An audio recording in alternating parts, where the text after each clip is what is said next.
Assalamu alaikum and good morning. Sasriyakal. And ladies and gentlemen, welcome to the second day of the first international conference on disruptive innovation. A very special thanks and very warm welcome to the Dean of Business School, Dr. Harvinder, who is executive committee member as well of this university. Our distinguished speaker, Mr. Pakistan, a very warm welcome and appreciation. Committee members, presenters, and guests, welcome all of you. Most of you attended yesterday's session, and we hope all of you gained an appreciation and knowledge of what this conference aspires to do, as we heard many insightful presentations. Today, we will proceed with the third, fourth, and fifth session, which will involve around 10 presentations. Before we begin with the keynote speaker, I would like to request you kindly that please switch your mobile phones to silent mode. And I would like to invite Dr. Mohammad Reza Wadiri for welcoming speech. Thank you.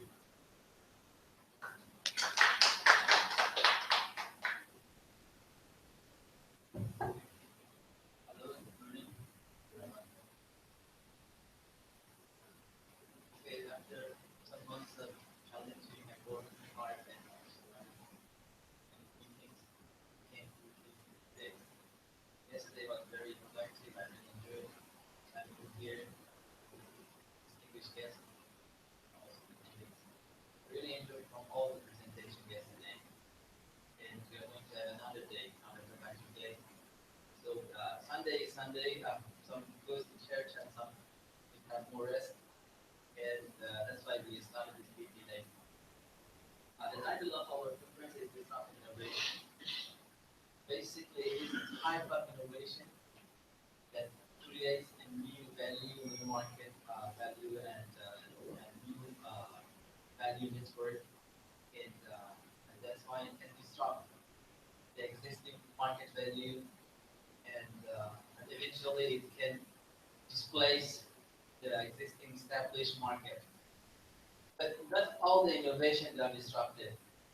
Like for example, when we had automobile in late 19th century, it could not disrupt like horse-drawn vehicle. Because why? Because they were very expensive. And after that, in 1908, we had Mr. Henry Ford. They manufactured Model T car. It was very cheap, affordable, and it could disrupt horse-drawn automobile. So the idea came from Professor Clayton from Harvard, and after that we have done many different research on it. And today also we have this conference on disruptive innovation, and to give all of you an idea about what type of innovation can disrupt market, and then it can give you an idea for your innovative suggestion to the market or strategies. I don't want to disturb you anymore. I just want to welcome all of you and invite you to enjoy another day with us.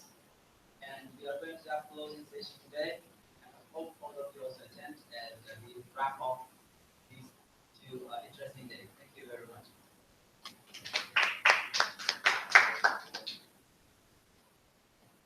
Thank you very much, Dr. Rizal. Okay, before we start with today's session, we are very happy and honored to have with us, to mark the beginning of the conference second day, Mr. Pakistan, the founder of Uncle Bucks Creations Neighborhood and advisor for iron biomass industry. Mr. Pakistan was made a fellow at the University of Technology, UTM, and was also engaged as a research fellow at the Institute Sultan Iskandar. Besides that, Mr. Pakistan has authored 8 books in the area of creativity and innovation. So, without further ado, I would like to invite Mr. Pakistan to give his keynote speech. Yeah, welcome.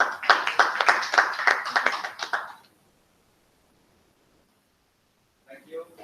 Good morning. Sunday morning is actually very difficult time, because people go to church. I go to temple on Sunday. I simply smile. In fact, I was invited to deliver Dhamma in one of the center.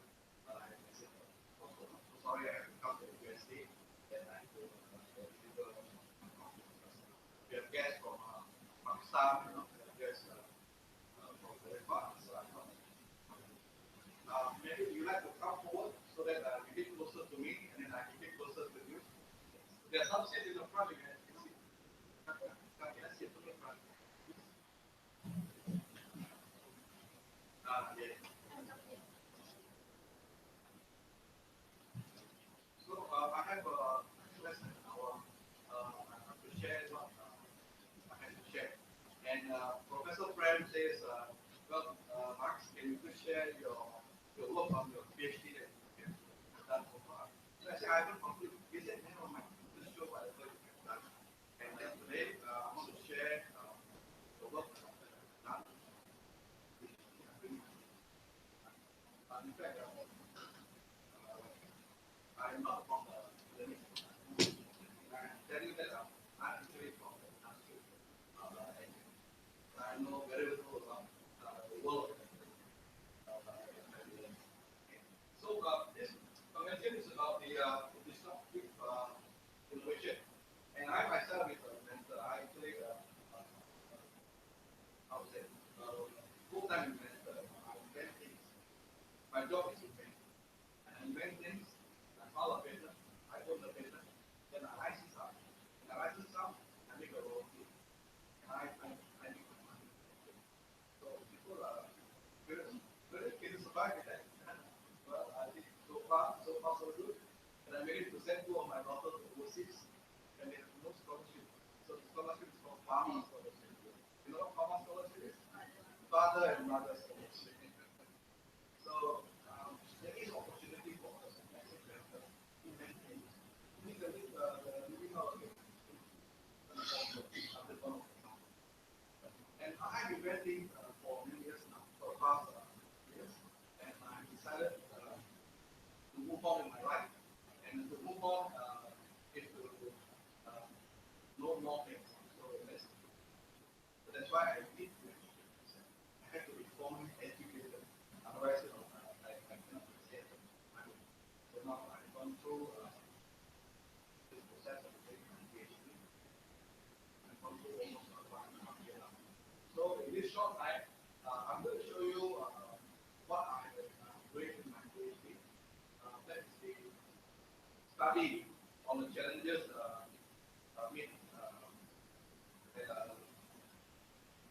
Beacon is a development facility. What I want to do is to understand the policy because invention is a word that everybody uses. Creativity is a word that everybody uses. Even the taxi driver use it, school teacher use it, TV broadcaster, vendors use it. But you can check back, how effective it is.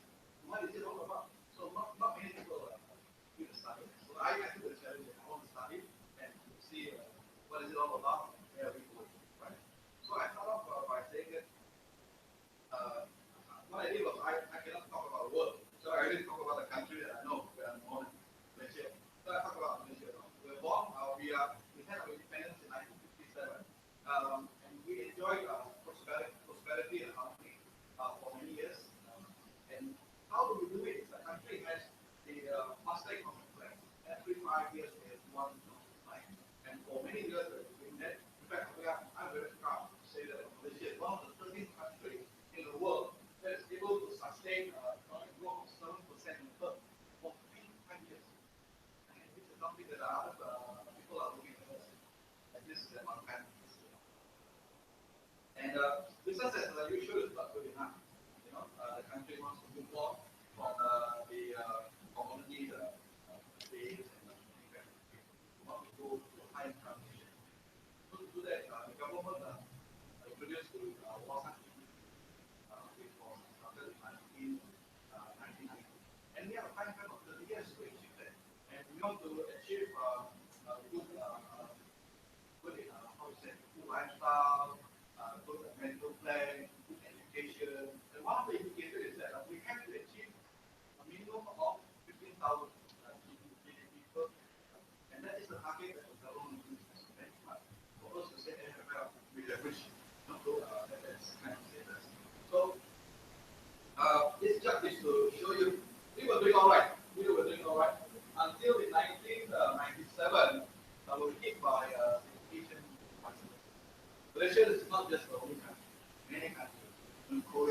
years ago, went under and before this Asian financial crisis, Malaysia was achieving 8.2% per annum.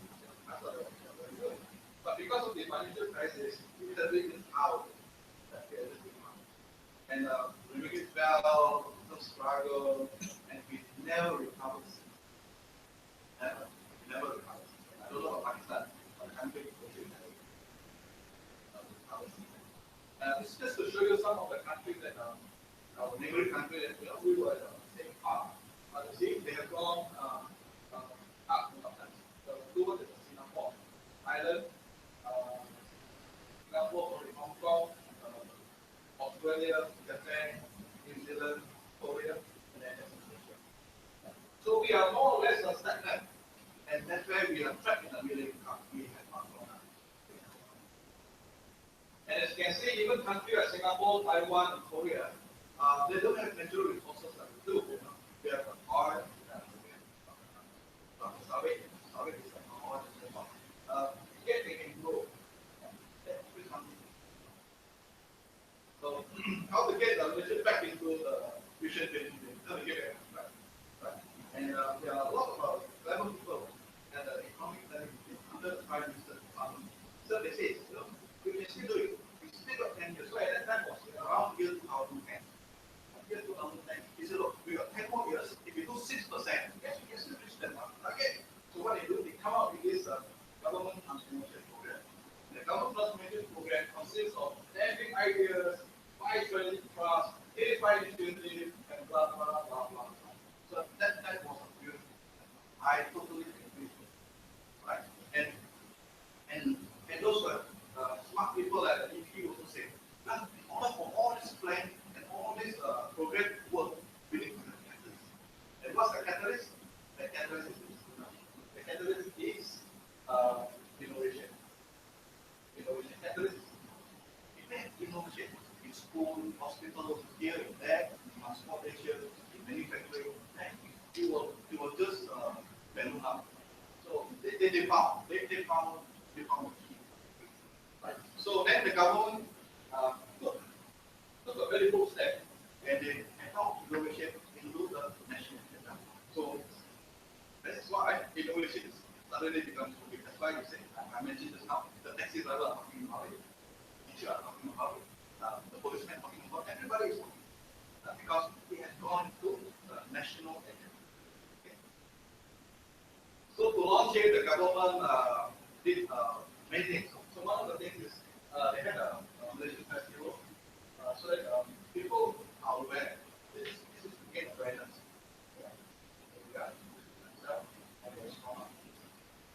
We are going to one of the prizes. And this is the Minister of Science. So I was happening to run one lecture in English Common. At the time we were working. There were many initiatives. This is the Deputy Minister of Science. He came and visited me.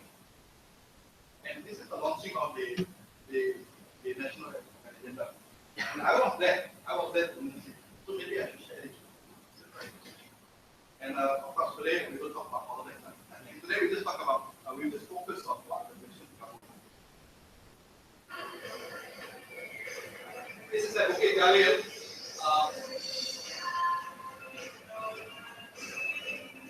This is the Big Bang. The Big Bang.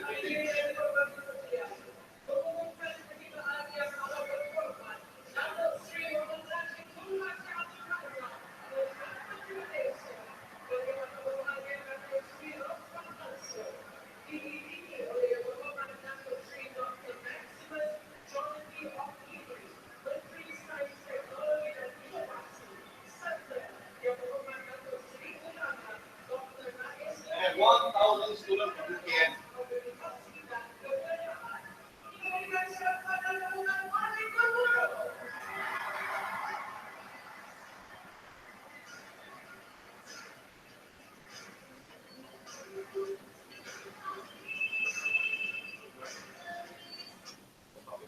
So there are 1,000 students there, and all of them brought a guitar. So they played a song, and they went into the Malaysian Books of Record. There's a number of people playing guitar at the same time.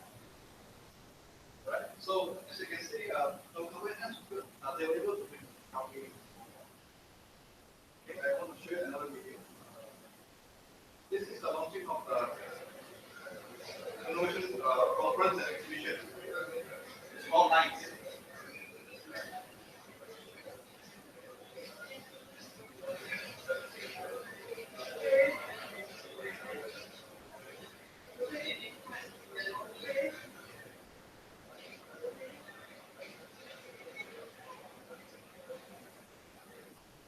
You know, this is a girl that came from China. Yeah, that was my daughter. She also, she was also a inventor. And I won 15 national awards. I won many times. And my daughter won 4.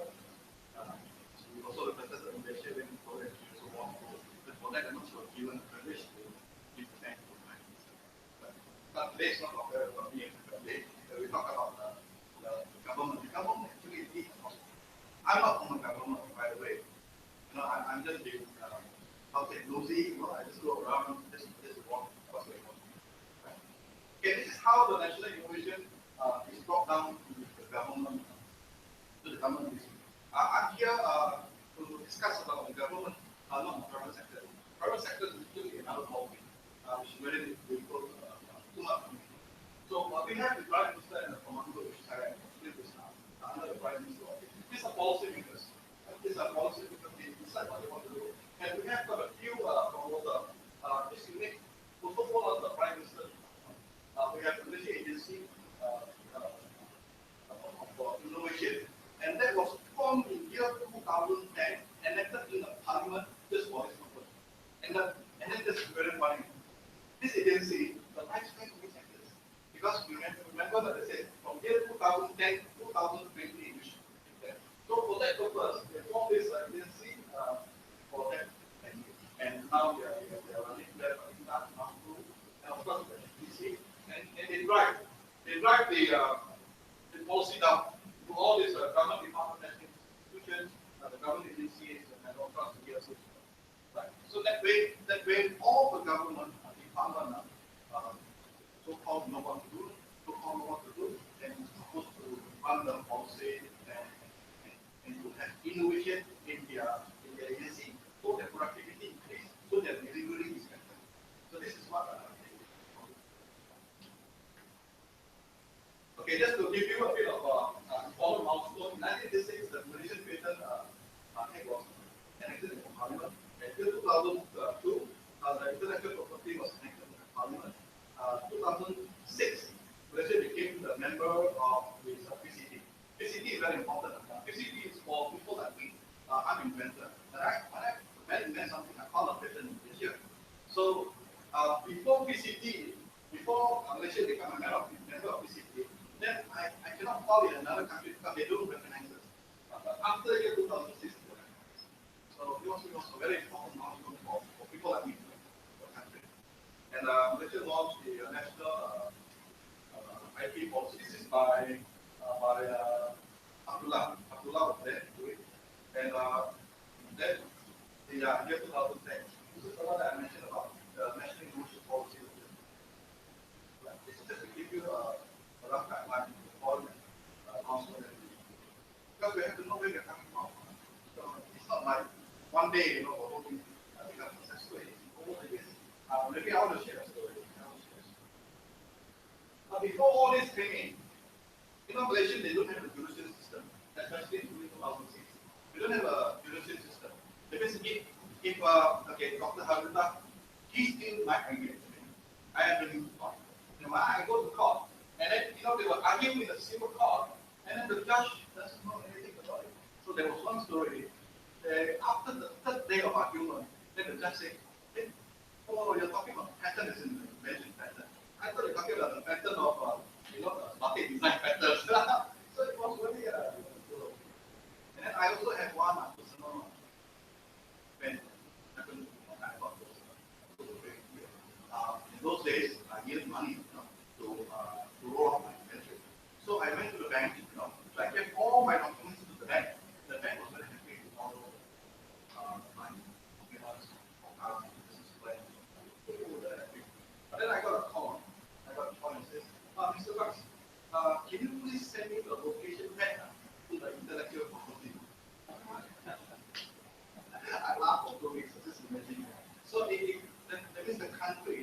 ecosystem of innovation, the people are really not playing. And I have to go through all those things. Yeah. Yeah, so it was very fun, but today we are much better. The ecosystem are more or less. We have the US system. I think we have 6 cops at this point, 15 small cops. We have got this patent. That means now the patent you can even follow online. Okay. Then the bank are starting to use your intellectual property as a correct. There's only one bank. So things are moving on. Because if you don't have this ecosystem in place, because it's making the whole left and right. Okay. Just now I mentioned about using innovation as a tool. So these are the important slides which I want to show to you because I wasn't convinced myself whether the government is doing the right thing. Of course, we have this catalyst, this bank, this Doha, and so forth. I wanted to know if creativity and innovation is the right economic stimulus. So let's find out, right? So what I did was I looked for two sets of ranking. The first set of ranking is the 30 most innovative countries in the world. So I took it from the I think you know what this is about. So as you can see, the ranking of this country, Switzerland ranked number 1, UK, 2, Sweden, 3. Like it is Singapore, country without any resources. How you rank on? So they are ranked according to their readiness. The universities are ready, the university system are ready, the industry are ready. Very important, the financial are ready. So this is how they rank there. As you can see, the ratio is not here at all. You want to guess where the ratio ranking is? No. We are 32. So we're not too bad. We are moving up because of the national innovation policy, we are moving up. I don't know where Pakistan is. Okay, then I put the second slide, the second set of ranking. These are the rich countries. I take it as though I'm not economics, but I take it as though by understanding that they have good high rank GDP, the rakyat, the citizen has money in the pocket. Right? So as you can see here, the number has $103,000. Each and every one of them has got so much money for it. That's very rich. So they can see Switzerland, Qatar, Norway, America, and Singapore. Singapore is 53,000. That's why Singapore, they think for holiday every year. We can afford it. Right. And you can see here, of course, the ratio is still a poor nation. The median income, we haven't gone. And then, when I put that side by side, this is where they come. Right. So the ranking of innovation in yellow, right, and the ranking of GDP, that is how which they are from the you see, if they are ranked higher in innovation, they are likely to be ranked higher. Right. Only a few countries doesn't meet it. So what do I learn?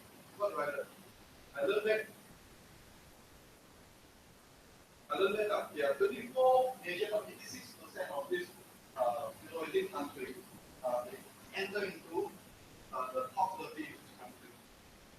So it means that there is a pattern to show that if the country is innovative, they are likely to do. So you see the correlation. This is very important. So the analysis paper makes some point. So that's why my paper makes some point. This is where I started to begin. But I just want to be one. That doesn't really necessarily mean that you work. Right? So further research is required to study whether it really works. So, we have this thing like called cut and paste. So it's very easy for the government to cut and paste. But we don't work on the front. So that's very much. Of course, I'm a small guy. I cannot do the entire country. So what I did was I zeroed down into one government policy. So if I'm understanding what happened in India, then more or less I can understand what happened. And this is just to show the PDP. Remember, we supposed to do 6% in 10 years time. So as a result, we are halfway. Right? If you're supposed to get 50,000 again, we just half. So it doesn't look good. So what went wrong? I mentioned, I don't know, I got to go and find out. So I use JKR as my case study. Right. So JKR is a very old department, more than 100 years. And JKR built all the hospitals on the road. So we have little to learn. And in fact, in those days, the water also is carried out by JKR. So it touches every one of them. So we can understand JKR. And they have a very big organization. It has about 22,000 staff. It's all over. That's why it's important for me to visit. They're willing to collaborate with me. Right. And here this is the symptoms that I talked about is happening here. So the opportunity is there. The message from the top management about innovation, flow down. Flow down to the people. So that's why it's difficult to get out of policy. The policy is not clear, not well defined before. So the gap, what are the gaps? The gaps is that some of the way. So these are called human mechanisms, or human mechanisms. So this is what I feel is the staff are not well informed, and then the staff is not trained, and the staff is not. That is something new. This is something new to them. And then whether is the culture of creativity is not happening. Right. So the bosses say we have to be innovative, we have to be creative, but whether it is happening or not, but there's a lack of exposure, right? There's a lack of staff, lack of effective methodology to bring raw ideas into production. Now that actually is a process. You are a researcher, you know how to do it, but those people in the organization, I don't think how to do it. Right? So the main purpose of this study is to find out what are the critical challenges faced by JKR during the implementation of the innovation policy in the organization. This is my So, for some of you who don't mind, and these are the methods I use to find out. Because there are many things happening at the same time. Try to pick up those that are easy to solve or whatever. At the end of the day, this study focuses on making sure. So this is the problem statement. So the problem statement is to do a clinical study on radio challenges during the implementation of So these are three research objectives. So one is the universal policy and brought up every member of the organization. Investigate if the employee is relevant, has the relevant skill and knowledge for creativity. Because creativity is something new. I mentioned this something but what is it about? It's creativity. So I didn't wait along. And to examine and find out why.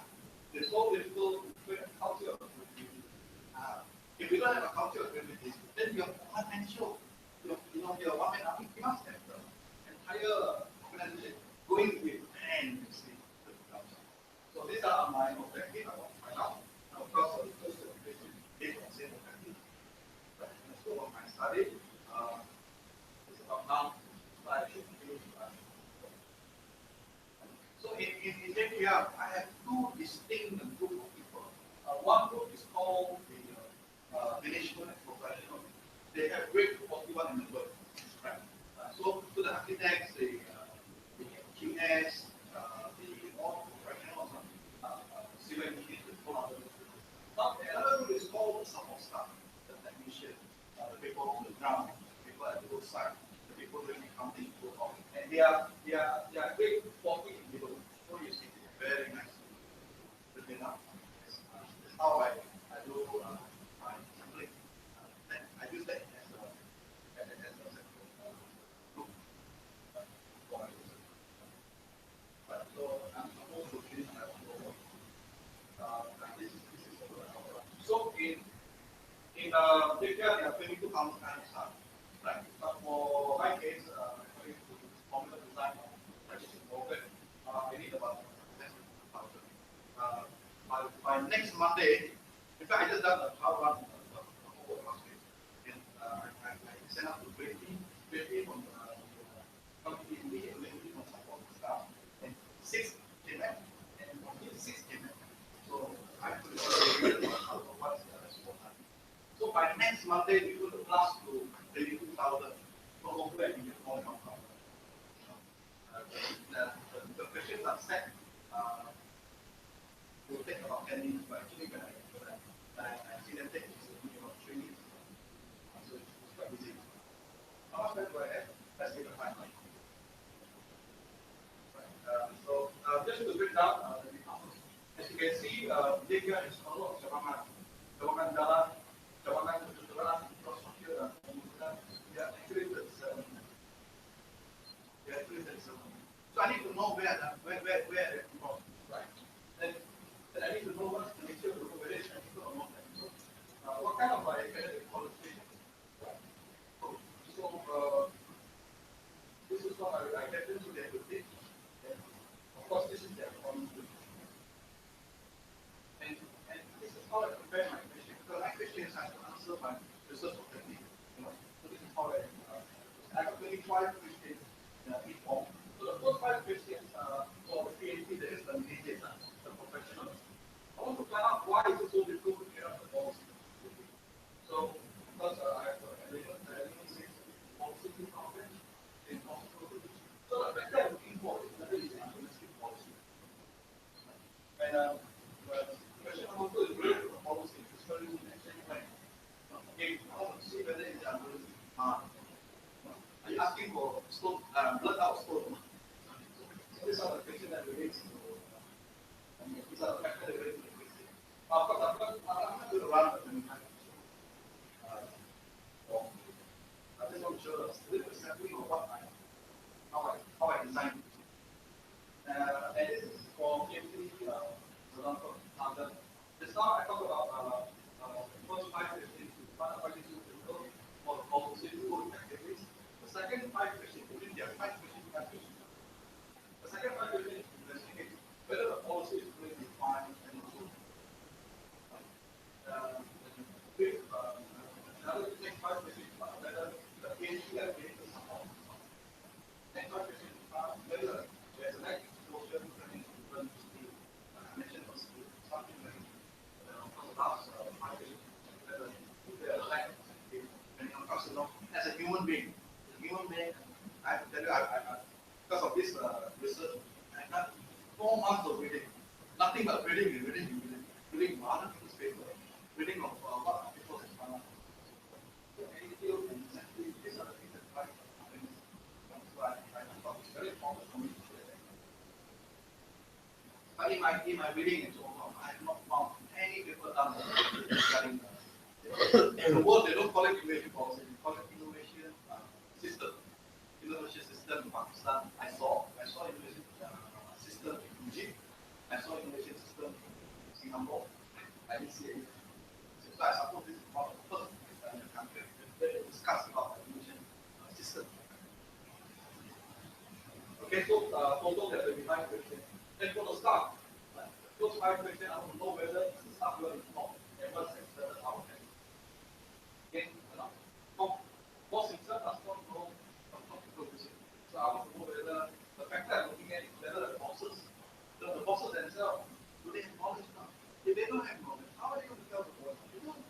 Right, so these are my questions. And these are all the other questions that I have. Of course, there's one column for them. I do not know where it is. Because it's not.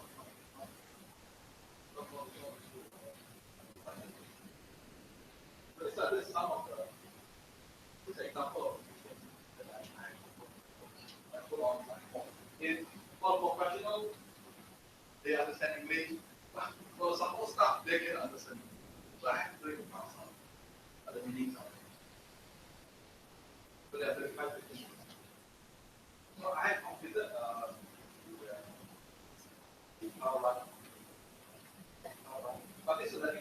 by Monday. By Monday, we are going to do it. And we will go there on 6th of October.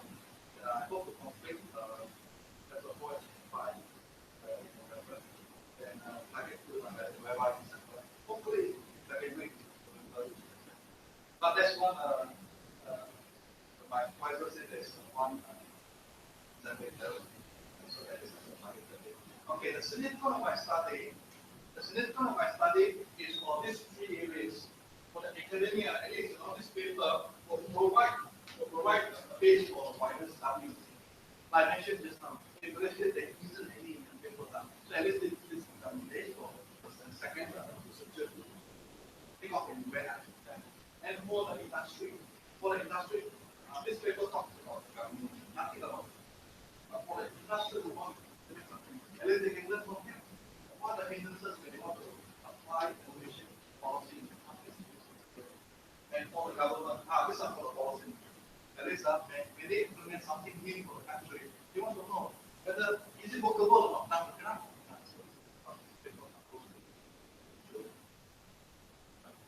And this is give you an insight of what they are actually doing for innovation.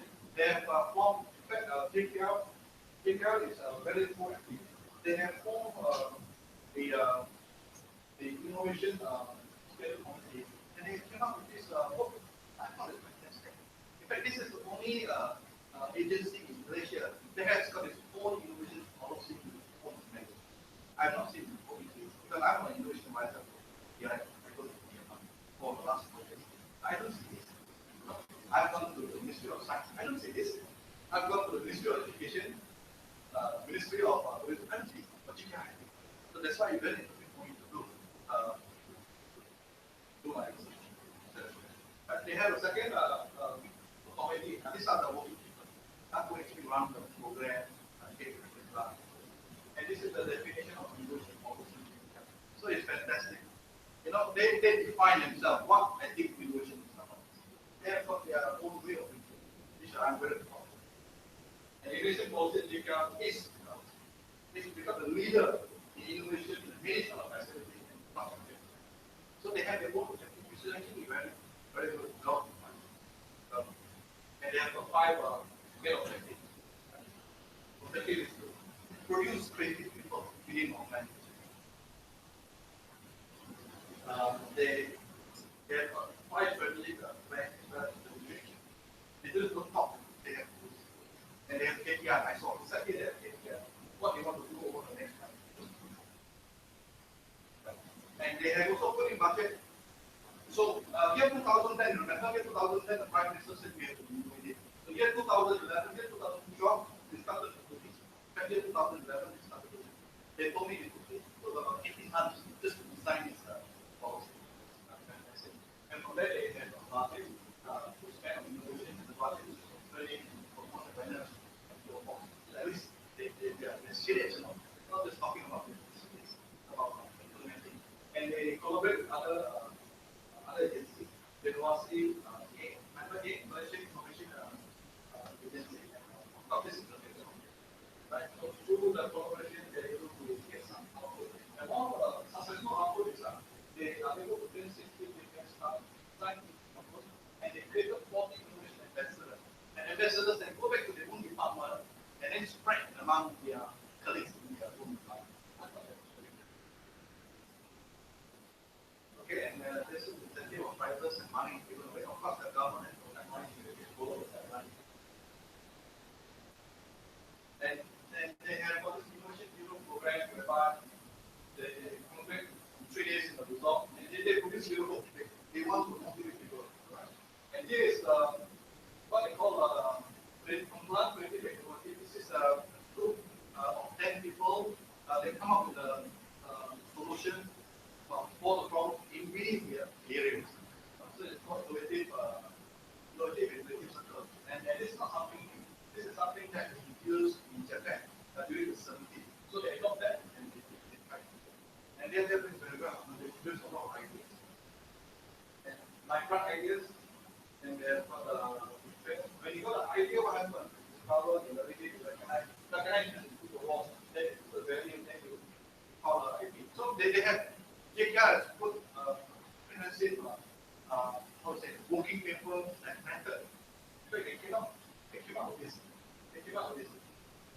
before they do public awareness, then they start doing something.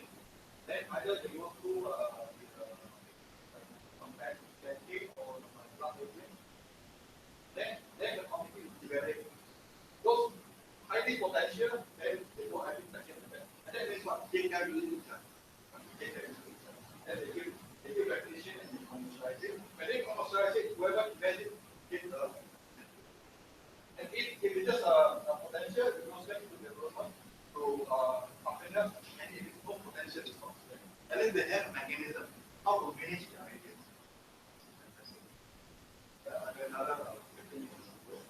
So they measure their success through high impact. High impact project. So as you can see, the 2013, they have 28 for 2014, 6, and 2023, and 37 high impact. Right, and these are the number of people that have won training, which is actually very small, only 2%. Because these are the other things that will discuss this.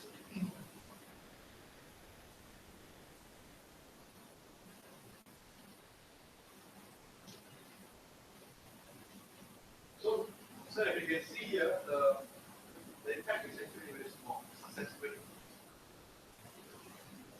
And I want to show the research variable. Right? This is the variable before my independent variable, which is the policy, PNP, and stuff. So I've got the determining variable, which is determining, and this is the continuous variable, which is the incentive. And that is the dependent variable. So that's continuous policy. And this is my hypothesis. I will do all that. I will do 1, 2, 3, 4, 5. Hypothesis is based on my hypothesis.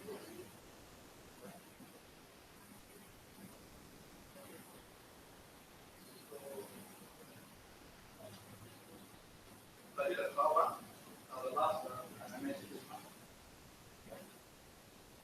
So 6 responders. So this will give you a bit what they given me. So some methods are predictable of time. Some they need more time for this policy to work. Incentives scheme, the activities. But there are also other things like they don't understand what creativity do from ideas to marketing. A lot of people are confused. People are still not well informed. Although they have this, but because the staff is 22,000, they are very far away. They're in Ipoh, they're in Johor, they're in Sabah, they're in Sarawak. So this message is at least now with the paper, I can tell the principal, hey, this is when you go down, so you go down and tell you are the staff. The bosses themselves are still wrong. In fact, the bosses themselves. If the bosses doesn't know what is the right? So this paper is very important. But there are some surprises. So the staff show a lot of respect to the person. So I asked the support staff whether the bosses know about creativity. Say yes. But when I have another set of questions for the bosses, I asked whether do you know about creativity in machine learning. So as you can see, that the bosses are not affected those are very surprising.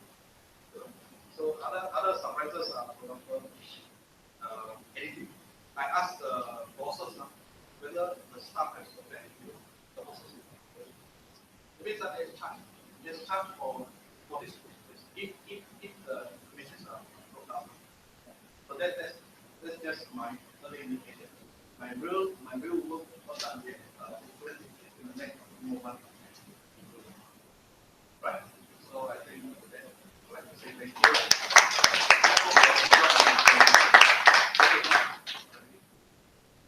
So if there's any question.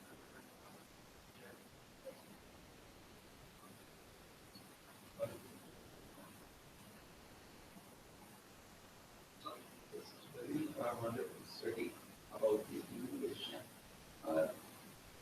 As you rightly mentioned, the bosses, if they don't know how to culture, that's how to create a healthy culture of innovation.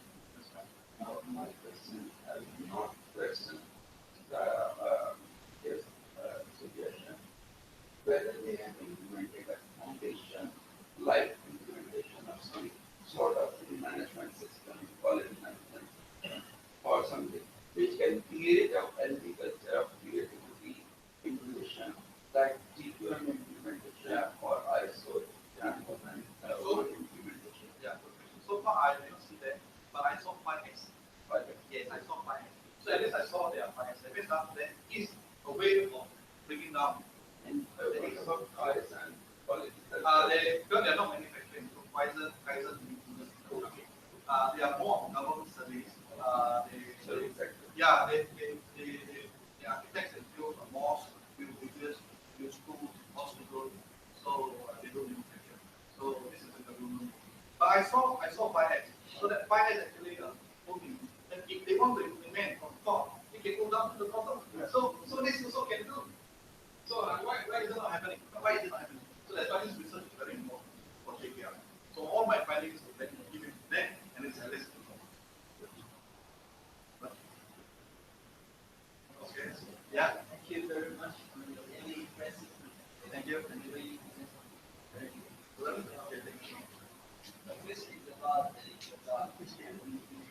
Yes. I want to know about the process. How the idea is how you put it, Ah. how you register it, and how you sell it. Okay. Process, just tell Okay. us about it. Okay. I wrote a book called Turning Ideas into Dreams. I did not bring the book today. In fact, when I started out, I don't have any book, So I was talking to the wall and talking dropping to the longkang, brain, so on. So then I learned how to do it. Then I decided to write a book. So because I'm a researcher for Institute for Kandiskana, so they say back to case is a write. So we should publish it. So this book is called Turning Ideas into Dreams. Okay. So in that book, I put 7 steps. 7 steps to get from idea to innovation. Step number 1 is to teach the method how to generate ideas. Step number 2 is to test those ideas, whether the ideas are good for you to bring forward. Because in Malaysia, I noticed a lot of people who has one new idea and say, wow, this is a new fantastic idea, I'm going to the next year there. But actually, the ideas are just cheap idea, idea is very weak. So I have a method how you can self-check to see what is the strength of the idea. And the score 50 and points and below is called shock scenario. Shock scenario is a Malaysian word. A Malaysian word when you use that says it's a mental illusion. Yeah, it's a mental illusion. Shock scenario. So I want people to spend a lot of time and money doing that. So step number 3 is to find time. Because Malaysian government are very generous. We give a lot. In fact, the Ministry of Finance in year 1990, they have even up a lot of money because they want to cast a big net of ideas. So they give, I guess, $150,000. Okay, I give $150,000. They try to make a total plan. So they give up millions, $100 million just for such. And then we have Ministry of Science and Money after 3 million ringgit. We want to need to do a pilot project. So we have the money from the tourism, the idea about tourism, so we take money, $150,000. So there are a lot of money. So that's step 3. I will discuss about it. Of course, how to find time. Because you are a lecturer, and you are working for somebody, you are a teacher. So how to find time? Then chapter 4 is to build an intensity. How to build an intensity? Because ideas are easy, but they are concept. If the idea is a concept, how can someone understand what you have to find? You have to prove it that it can work for you to say so. Let's say I remember a shoe that when I walk it can generate energy. So I must make a prototype. So how to make it? So I explain one of the ways to make it is through a then chapter number 5. Chapter number 5 talks about mindfulness. This is how we follow paper. We don't follow paper in chapter 3 or chapter 4, follow in chapter 5 because when you are getting the prototype, more ideas come. So more ideas come, then you cover more pain. So you either draft your patent yourself or you engage the lawyer. Because these words and so forth are legal language. You and I don't know whether we can do it, but I can. 1,000 a cheap one. The expensive one costs about 50,000. So depending how much money you have. But you don't file a patent unless your idea can have commercial value, where you can make payback, whatever you do. So some of my ideas are not. I expect you to truly see because those are non financial. Yeah, I had a lot of ideas. Then within chapter 5, then chapter 6. Chapter 6 talk about valuation of the value. Because if you don't do that, then you cannot go to commercialization. Because there will be a lot of argument and check. Like any property that is there. This property, that land, this unit, that house. So intellectual property. So we have to engage a professional valuer to value. When he value a property, say 5 million, 2 million, 1 million, 1,000, whatever it is, then that paper goes into the discussion table where you talk to your investors or whoever. If there's a starting point. Otherwise, we say, then they say, come on, man, it doesn't even go 1 million. You will that discussion. So the valuation becomes. Then the last chapter is commercialization. Commercialization, I break up into 5 options. The fourth option is to sell the patent outright. This is every important because you get even $1,000. Very well. Option number 2 is to do licensing, which I do. I file a patent to manufacture this kind of market that becomes knowledge. Then I find somebody who's in this industry, then he will manufacture and he will buy it. I'm happy about it. Like one you mentioned 5%, I got 3 mentioned, I got 99%. So this is how I do it. And option number 2 is to do joint venture. Joint venture, let's say, for people like me, I want to go to manufacturing. So I join with someone, for example, this guy, but we form a company. So he takes 70%, I take 30%. Because I put in the director, that's my share. That's my share. So we now we form joint owner. And then the fourth option is to raise funds. Because you want to run the business, but you get money from venture capitalists, you get money from teachers, you get money from mother-in-law, you get money from mother-in-law, but you run the business. Right? And option number 5, because you're doing online, you're not doing cost now. So there are 5 options. So that we want to do next time. It's sold in the market 30 days.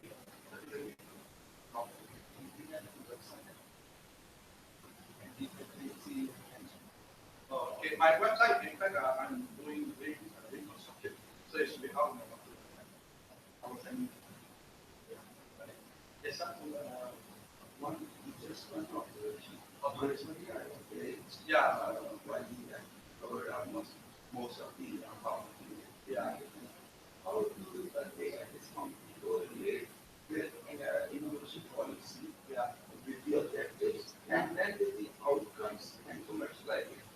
Yeah. Because you get it, I'm looking at a national innovation system from because Malaysia we have a vision of 2050. We want to achieve post-war nation status. And so one of the indicators is that we must achieve economic success or not. At least per capita 15,000 US dollars. So to do that, we have to stimulate the economy and creativity and innovation was yeah. So from there, I saw how the government implemented 2010 started, and until now, 2016. So there was 5 years of record, and so yeah. So my paper comes in and says, no, something is wrong. Let's start. So okay, any question from the back? Are you okay? Do you find the subject interesting? Yes. Okay. All right. So I think we have questions. I have to say thank you very much. Thank you. Thank you very much, Mr. Baksan. Thank you for sharing your knowledge and ideas as well. Okay, ladies and gentlemen, now we will go for a short tea break. Okay, I'd like to invite Dr. Harvi, Mr. Baksan, Dr. Reza, and everyone here for a cup of tea. So the next session will start at 11 a.m. All the presenters, please take these at your respective venues. Track 1 and track 2. Please refer to your group. Yeah.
Interesting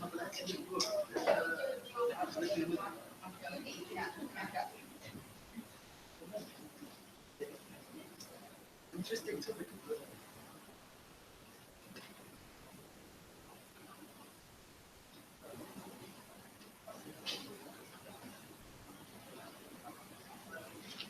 Well, let's presentation.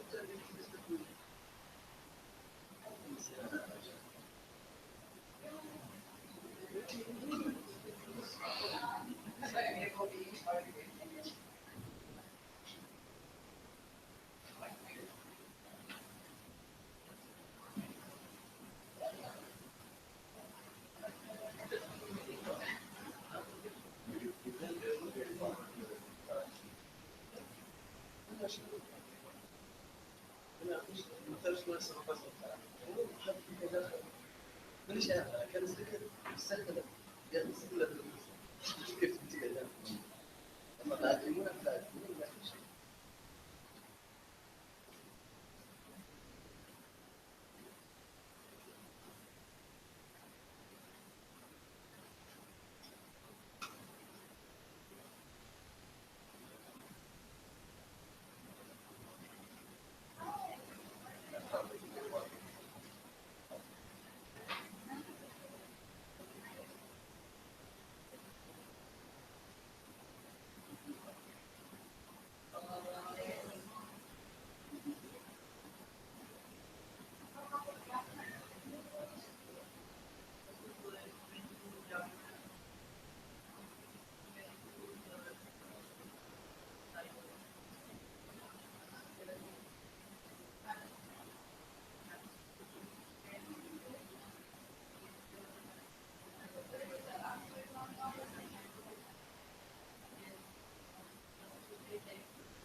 college, you see, you're talking about the present, now I am, yeah.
جبت لي بعد لطيف لكن مش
لا هو اسمع هو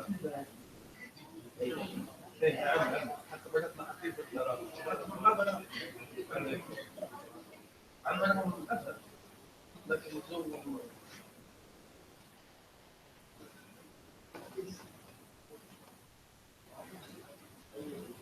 في مش احنا بس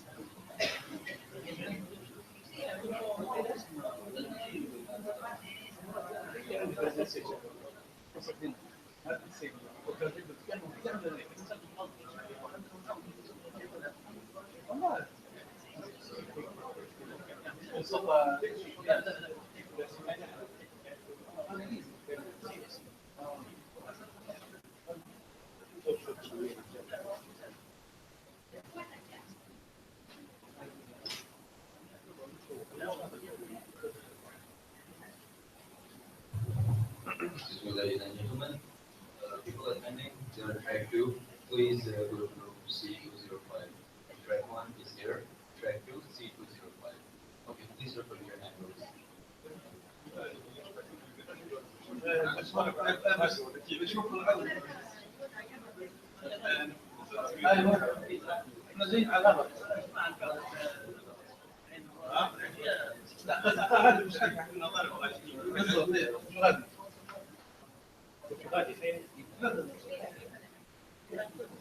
حتى كان في احد فينا خفض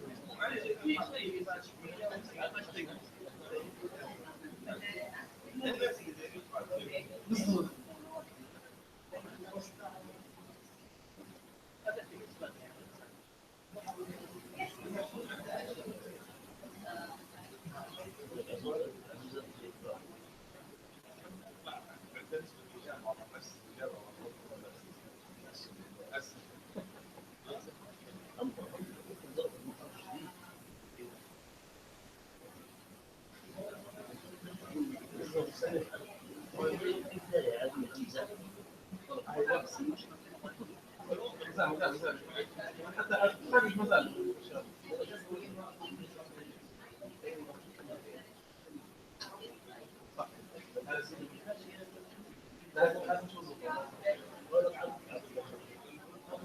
ايوه يمكن بدل ساعتين سوري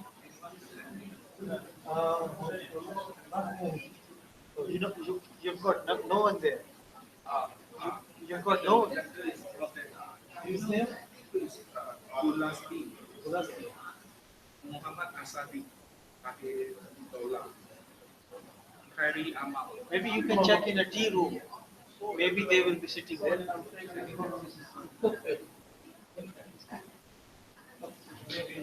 Okay. So, Bismillahirrahmanirrahim. Assalamualaikum. Blessings to everybody there. So this is the first session for today's today's. So we will be having our first speaker, this is Mr. Ahmed Fateh, We will be speaking on implementation of total quality management, fundamentals in the construction of industry. This is the case study of together. So we welcome Mr. Amar Pandey. Please.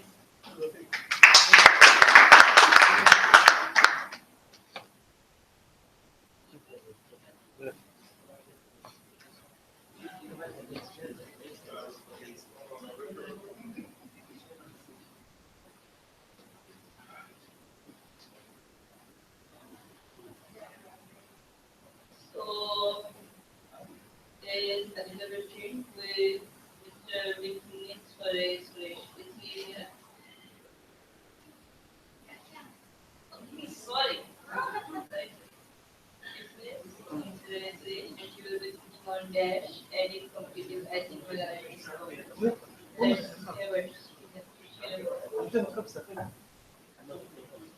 طيب قدام خمسة لا موصول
Can you hear me? Can you hear me? Can? Okay, I think I prefer to use the phone one.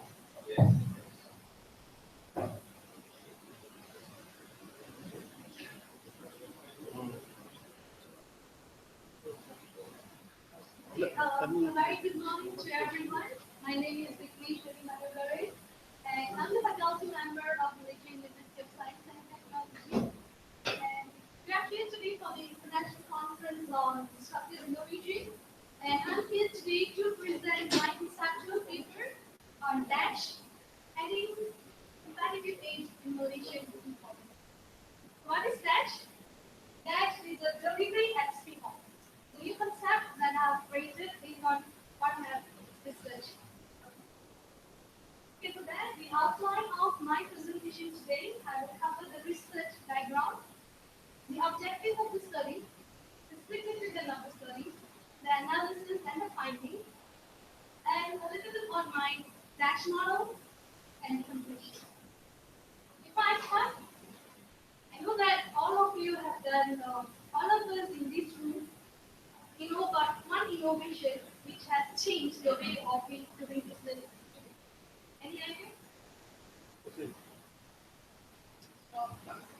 Sorry? The smartphone? Electronic or e-commerce? E-commerce? How about Uber? Yes, Uber. One of the things that actually changed the way we are doing business, not only in Malaysia, in Africa, in America, and most of the Southeast Asia region. Okay, actually this Uber or ride-sharing strategy is actually under the sharing economy. What is sharing economy? It's actually socio-economic ecosystem which is built around sharing of human and resources. I need to say, if you have additional resources, if you don't use it for the base of the thing. So what you're going to do is you will share it with someone else. So it's a concept of sharing with sharing. What are the benefits that we get under the sharing economy? First of all, it's the cheap resources. They're an inexpensive burden, so there's no regulations yet for sharing economy, and also fast delivery with greater flexibility. There are many companies or many industries that have been benefited under this big umbrella of sharing economy. And one of the very famous is Uber. And you know, 90 Club, that you can lend money, okay, from your peers. Airbnb, it's like you can homestay where you can share or you can just rent it for a while. And besides this, I think there will be one more industry which can be benefited under the sharing economy is e-commerce. What is e-commerce? E-commerce is actually a trading or facilitation of trading in products and services using internet and online. Okay? There are two things. Normally, what will happen is the goods that you order online will be delivered directly to you within the specific time frame set by the company. Okay, under this, there are actually two major business models, which is pure clicks, whereby the company doesn't have its own physical store, and you have a click and click, which means that the company is operating on a physical and also online.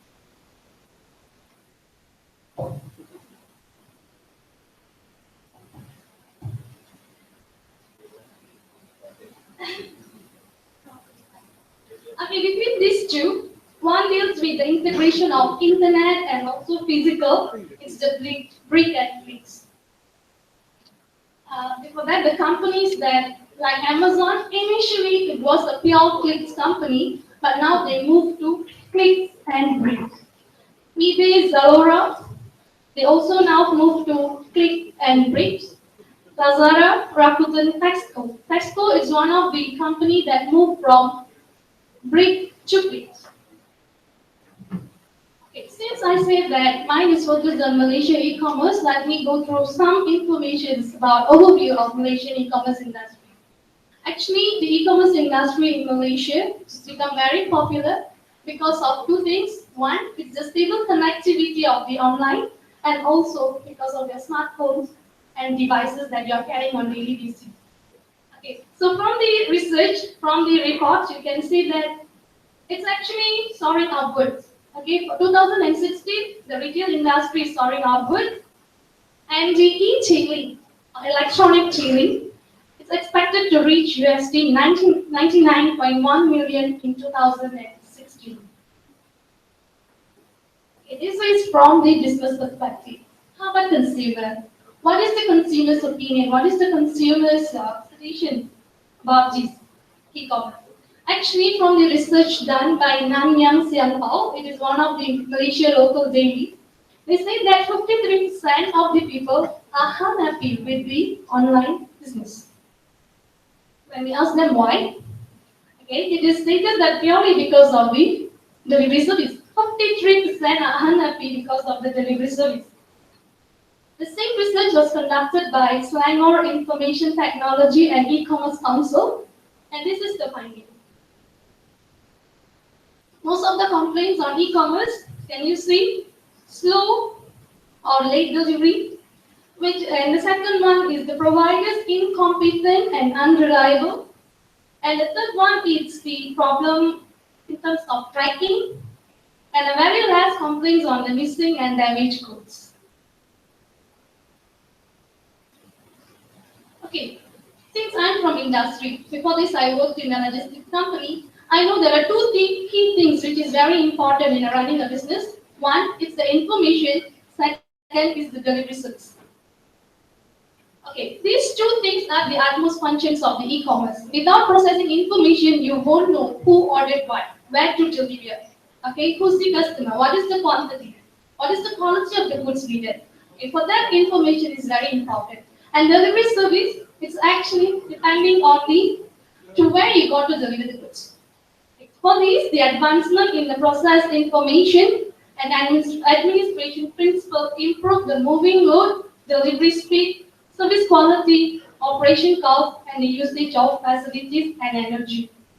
Okay, a well-handled information and delivery service What will give you? You can send the right product with the right quality to the right customer.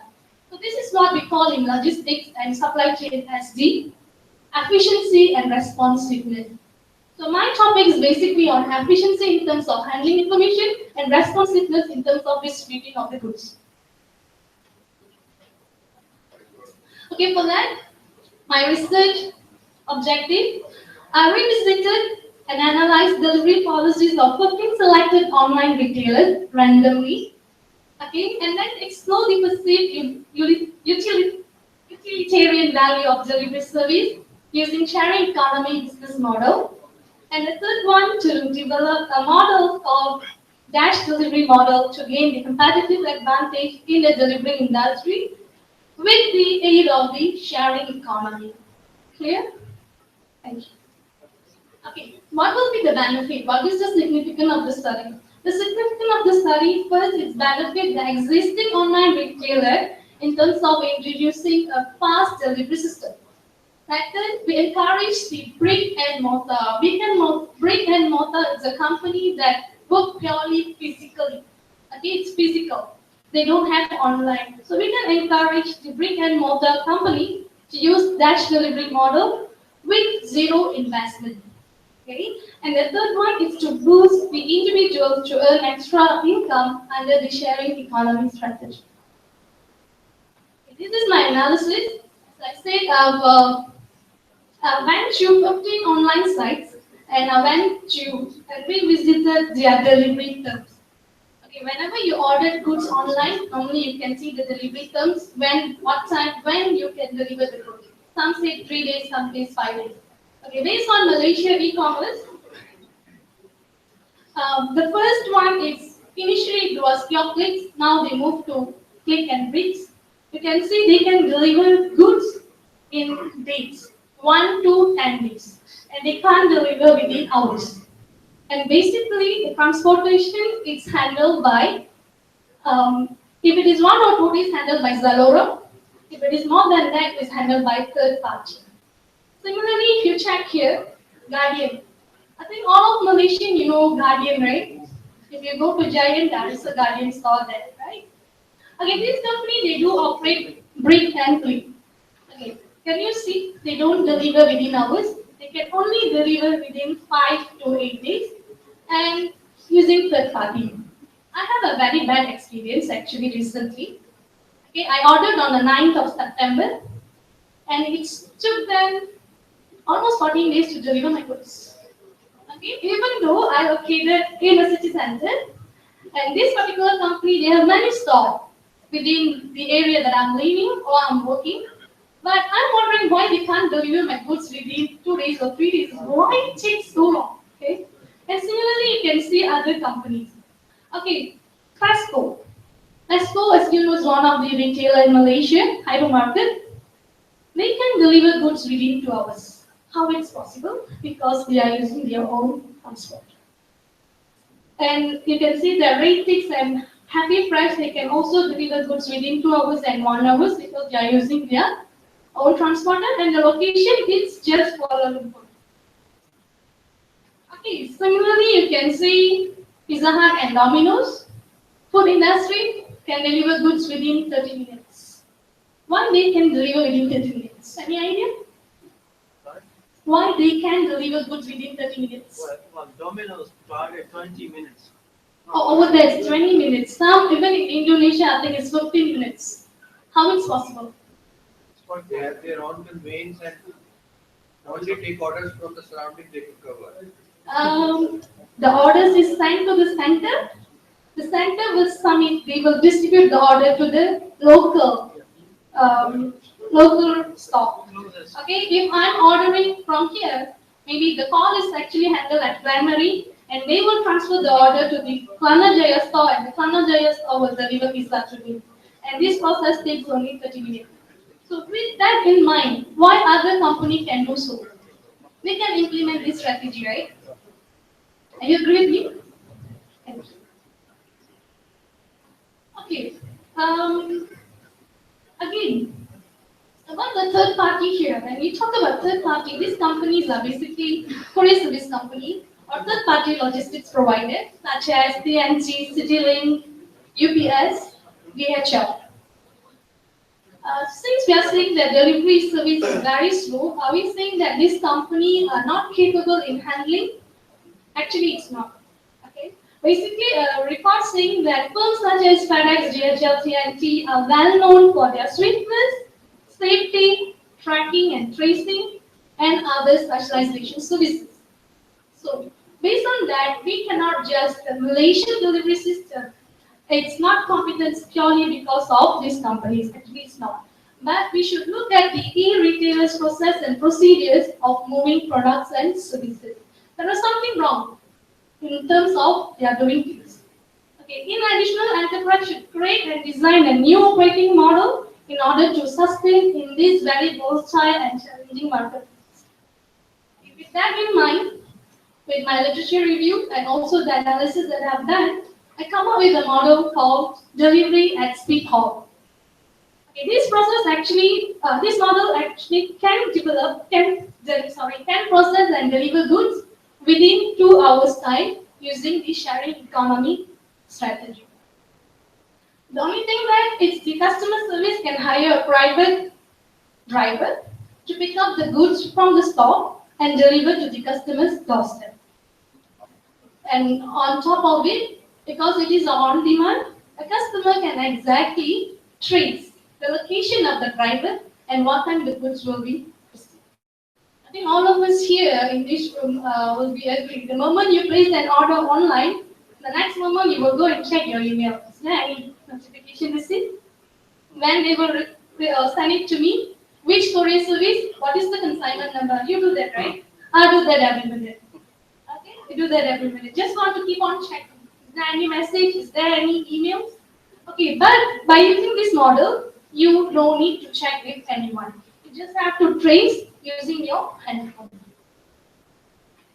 Okay, this model can be used by local retailers to increase their responsiveness and efficiency in their daily business. Actually, this model can be beneficial for both a company with many branches locally, or a company with only one store. Okay, how it's possible? For example, a e-commerce with many branches such as Guardian Store, actually they have 430 physical stores all over Malaysia. Okay, and they are the ones send my goods after 40 days. Okay, and they can transfer the sales order immediately to the customer vicinity store, then rather than send it to the HQ. Why you need to send it to the HQ? Because it takes very long for them to deliver to the customer. Just send it to the nearest store. After that, the vicinity store can book a rider using a smartphone application, and delivery can be made within 2 hours. Okay, this is the model that I have created. Okay, basically the players in this model, you can see the customer. The customer, only thing they have to do is to place an order. Okay. Then you can see the customer service, this person or this department plays a vital role in this model. It's because of they are the one processing information. Okay. Then you have the operation. Operation here is the logistics department or the pick and pack personnel, which is in your store. And you have the dispatcher. This dispatcher is the private driver.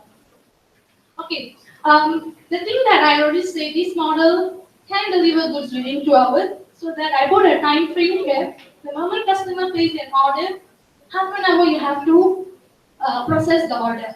The next 1.5 hours is the delivery process. Okay. The first 0 minute customer will place an order. 1 to 5 minutes customer service will receive the order. They have to acknowledge receive the order within first 5 minutes. Same thing. Within the first 5 minutes, the customer service have to process the order. The order will be transferred to the booking department and the order will be transferred to the operation department, and also they will send it to the dispatcher. Why send it to operation department? So that they can pick and pack the goods for the collection. Okay? And the dispatcher, because this is a private driver, they have to check their handphones and see whether they can do the job or not, and then both of them can send an acknowledgement receipt or acknowledgement confirmation that they can do this job. So once the customer service receives the acknowledgement, they will send a notification to the customer on the arrival of the goods. What is the who's the driver, what time they can deliver the goods and things like that. So this will happen within 11 to 25 minutes. Okay, within this 15 minutes time, the operation will pick and pack goods from the store. Okay, and the same thing, the dispatcher will be heading to the store to pick the goods.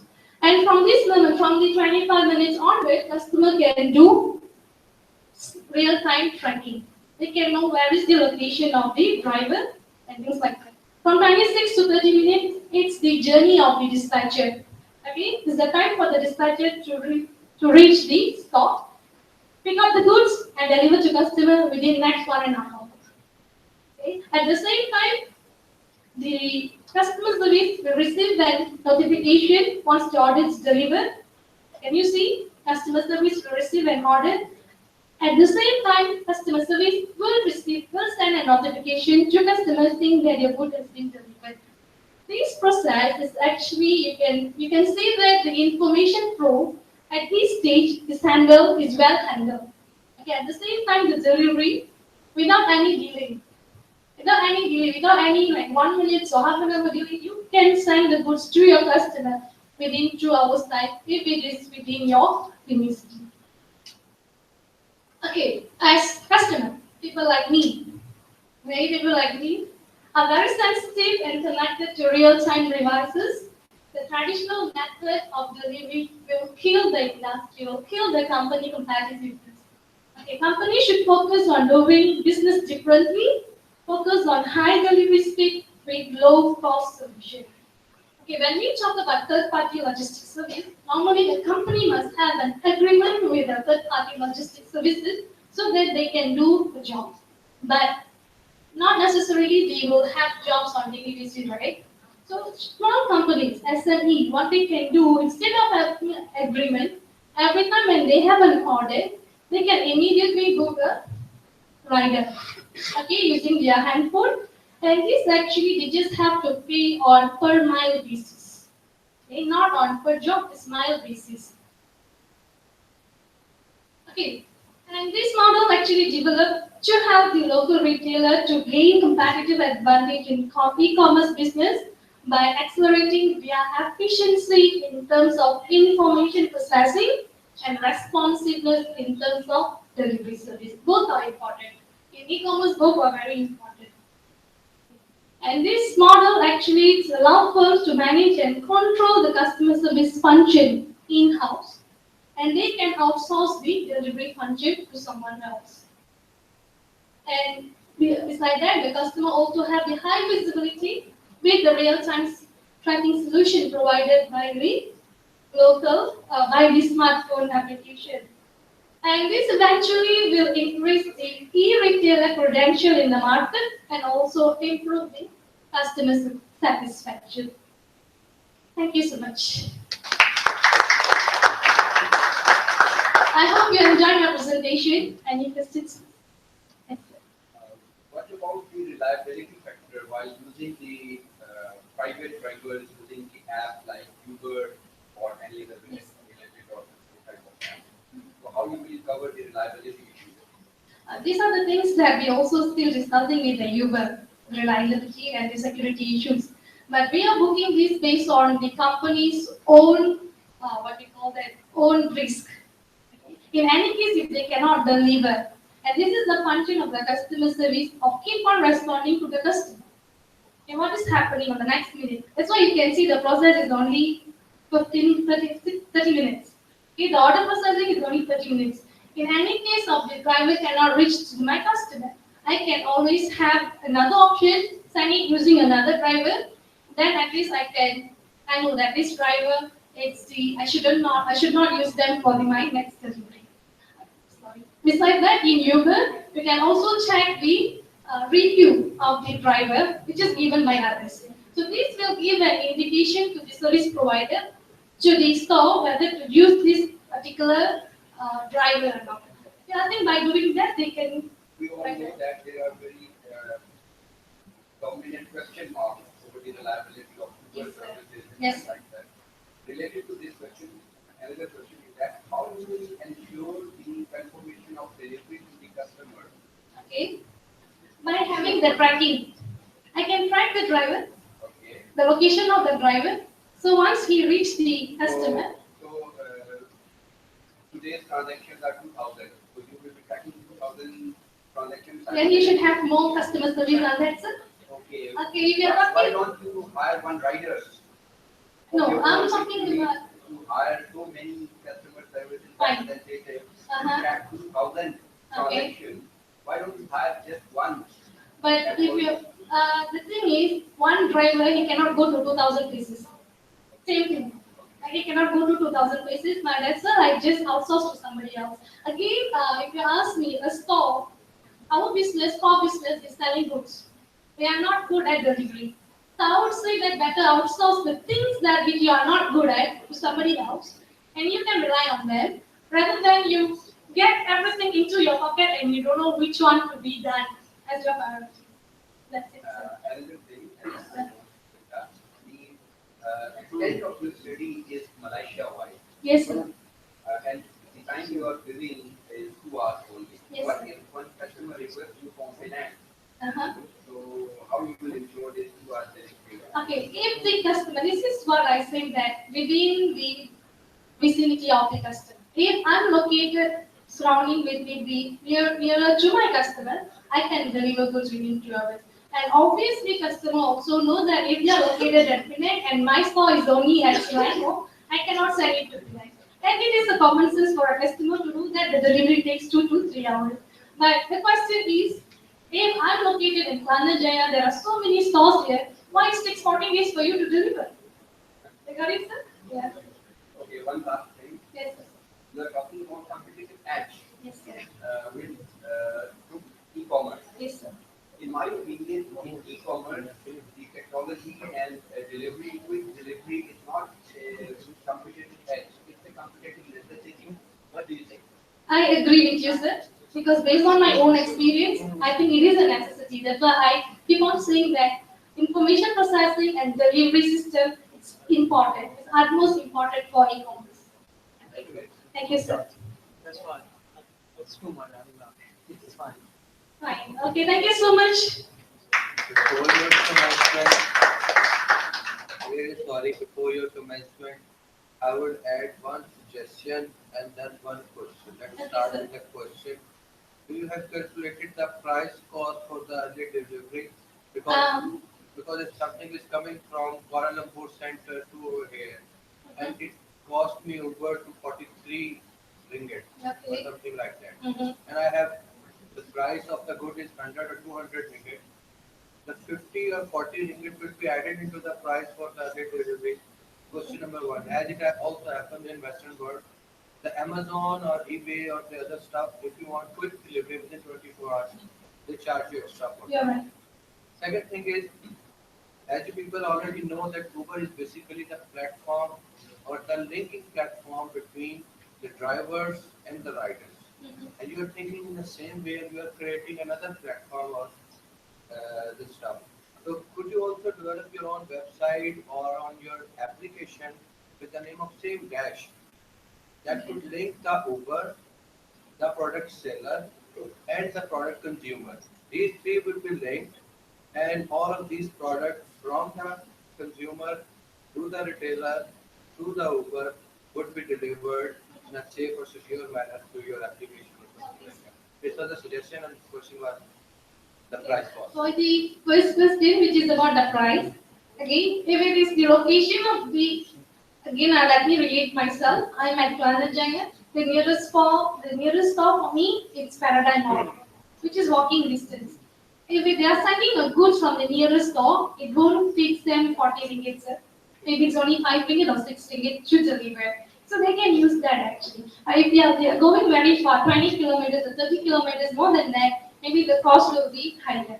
So if you're just talking about the local delivery, then you can use it. Even for a pharmacy at your, let's say you're in Lahore, not for an example, and there is a pharmacy at your town. and you need a medicines urgently. Instead of you're going to the hospital or you're going to the pharmacy, you can just order online and they might deliver to you within half an hour. This one has a restriction of prescription. You cannot order Okay, all here the we don't medicine. have that, sir. In Malaysia pharmacy, we don't have.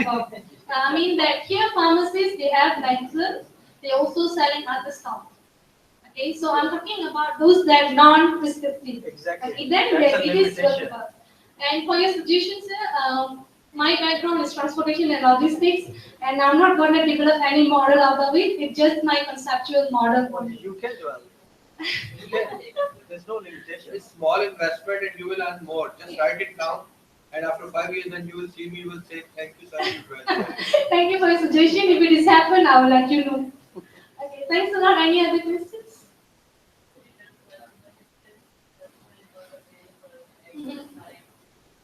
At the site.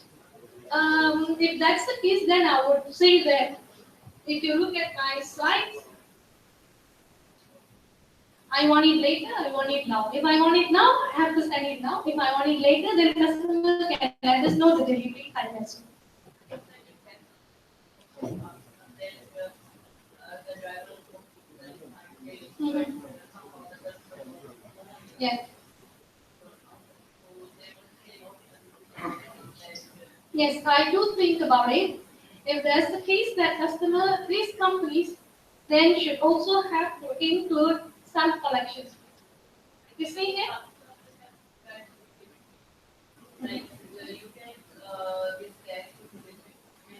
Credit. Yes. Here also the same thing. We can pay on cash or we can credit it.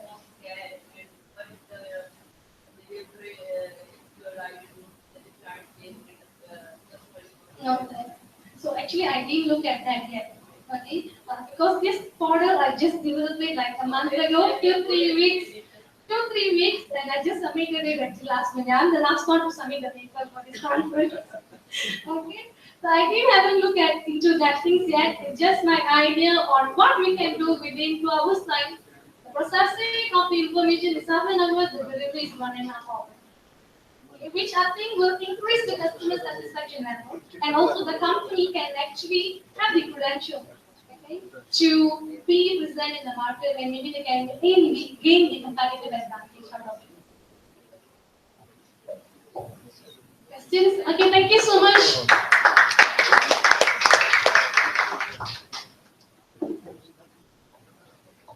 Okay, so that was really an interesting talk, and that's why there are so many interesting. I hope they will add some good things to your model.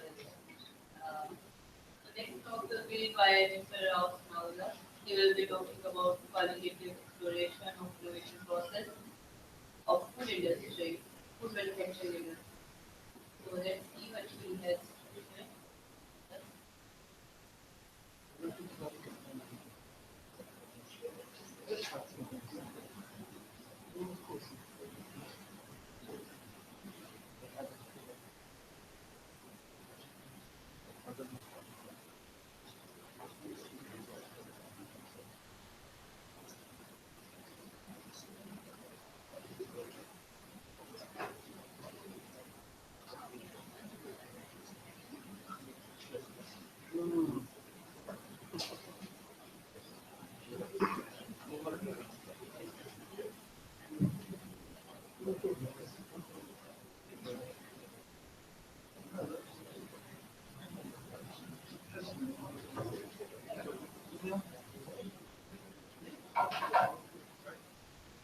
Assalamu alaikum and good morning to everyone. I would like to discuss few of the findings of my PhD, which I did in 2014, currently I'm teaching at UMG. This was done in New Zealand, in Auckland, and the studies relates to New Zealand food industry. So I just wanted to give you a background, and it's just a part of my study, not the whole study. As I said, it's a qualitative exploration of food product innovation process. I have done quantitative as well. So today I will show only the last part of my research.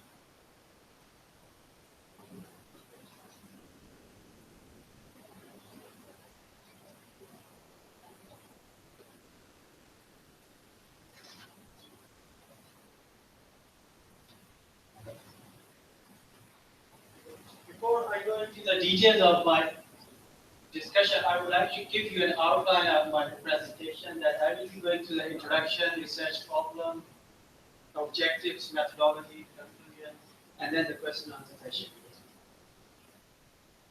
Now, before I go into the detail, I would like to discuss with you what's the scenario of innovation in the food industry in general.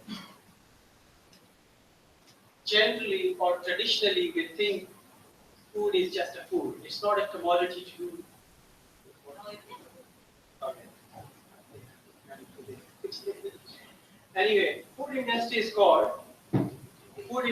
generally called a market searcher rather than a market developer, right? And that is one of the reasons. If you see in the industry, the turnover from the NPD, the food, any other manufacturing company they earn is about 38%, while the food industry only gets 21%, right? That is because of their approach towards innovation. They think it's a traditional stuff and we don't need to do so much of research and development.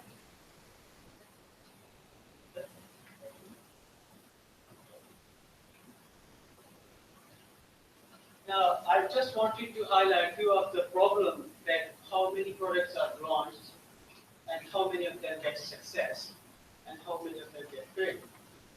You see here, 77% of the products launched, they are Me Too products. Me Too products means just an incremental innovation. You just change some formulation or you just change the packaging and that becomes a new product. And that is why most of the products they fail because they are not truly innovative. And if you see just only 1 to 2% of the products, they are truly innovative. And if you see the success rate at the end, it's 1 product out of 20. What does that mean? That means 95% of the products fail. Only 5% gets to the market, which are successful. So this is how the scenario is. We need truly innovative food products. I wanted to give you a comparison of what is disruptive innovation and what is incremental or sustainable innovation. We have been talking about it a lot, but I want to make it very clear that sustaining incremental innovation, all that stuff is already existing and you're just changing a little bit, not doing much. What's happening in disruptive innovation? The problem is not well understood. You can just imagine that you will do in food this, but no one knows really until it comes to the market. And you create a new market. Rather than searching for the market, you create a new market by introducing those products.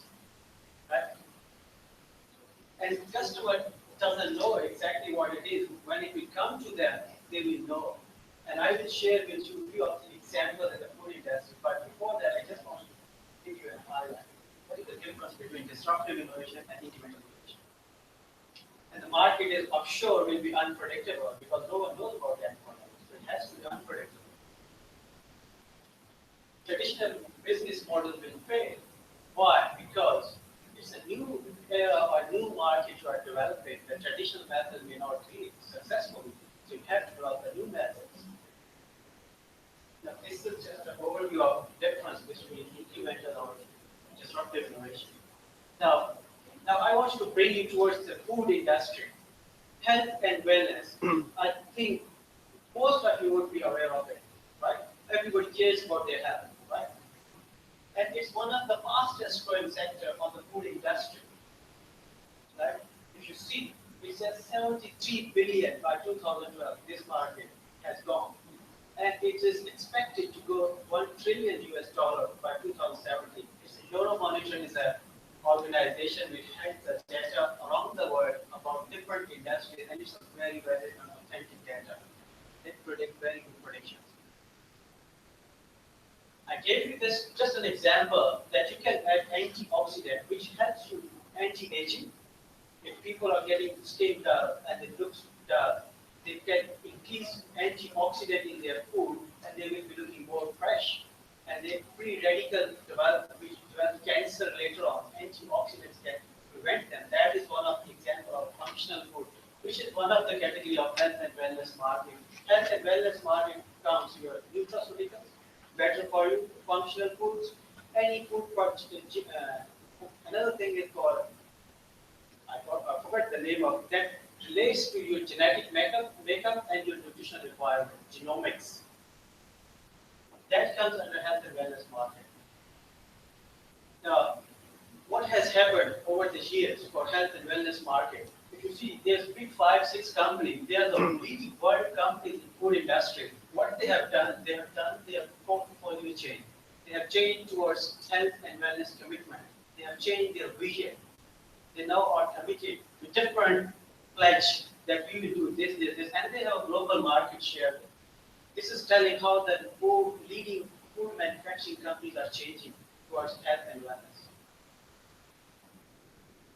Now, among the health and wellness, I focused in my research about functional food products. What are these products? The main differentiating aspect is you have a food product, for example, a yogurt or a margarine, and then you add omega-3 fatty acid, or you add probiotics that can help to improve your health. And you can claim on your product. It's a packaged product that you can claim that health benefit. And that is coming through bioactive ingredients. That is kind of the product I will be discussing. But definitely it will need a different model. Just to give you an example, food and drinks can play the role of tablets. Right? People don't want to take too much medicine for simple disorders. They want to have a food product. For example, green tea. People get stressed. They cannot sleep. Now people are turning towards eating or taking, instead of a pill, take a cup of a green tea to improve digestion. Because people have researched and find out there are certain bioactive ingredients that can help them rather than taking the medicine. That is the whole concept of functional food product. To elaborate a little bit more, I give you another example. What's the market potential of these products?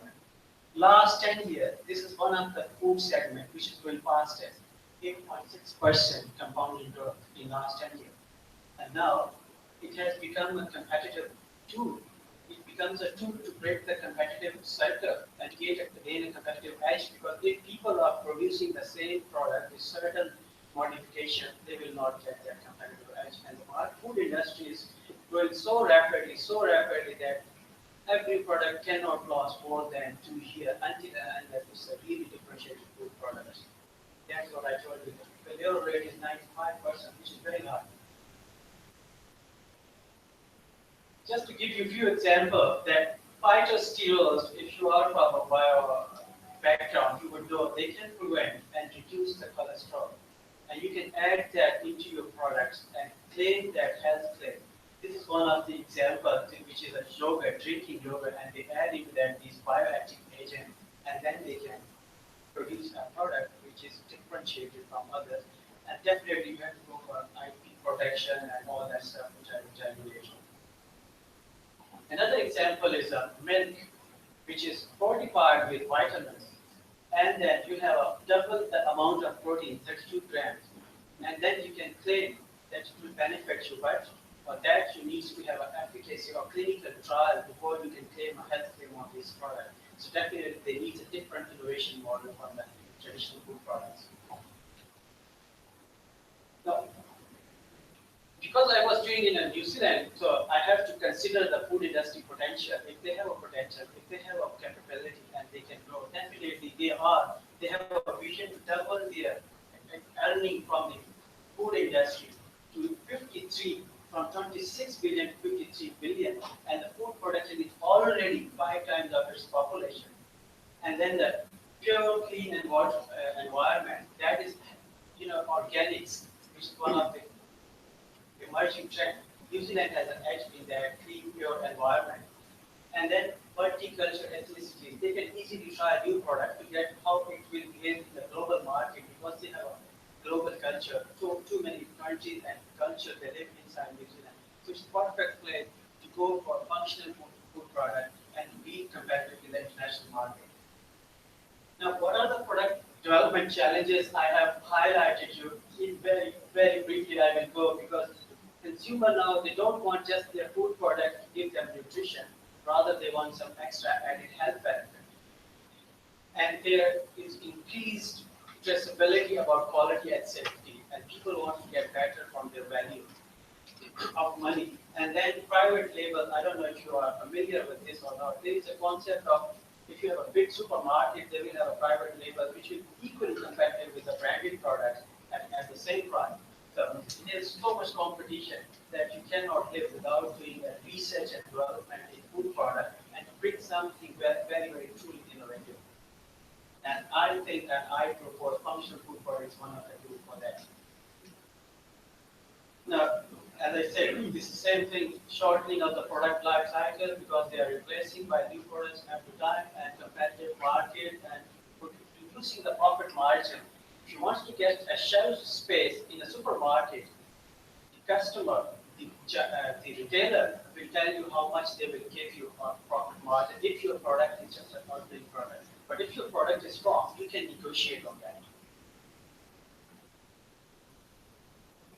What are the industry problems? Generally, as I said, resources are not there. People don't spend on R&D. Can you imagine how much industry spends on R&D in food industry?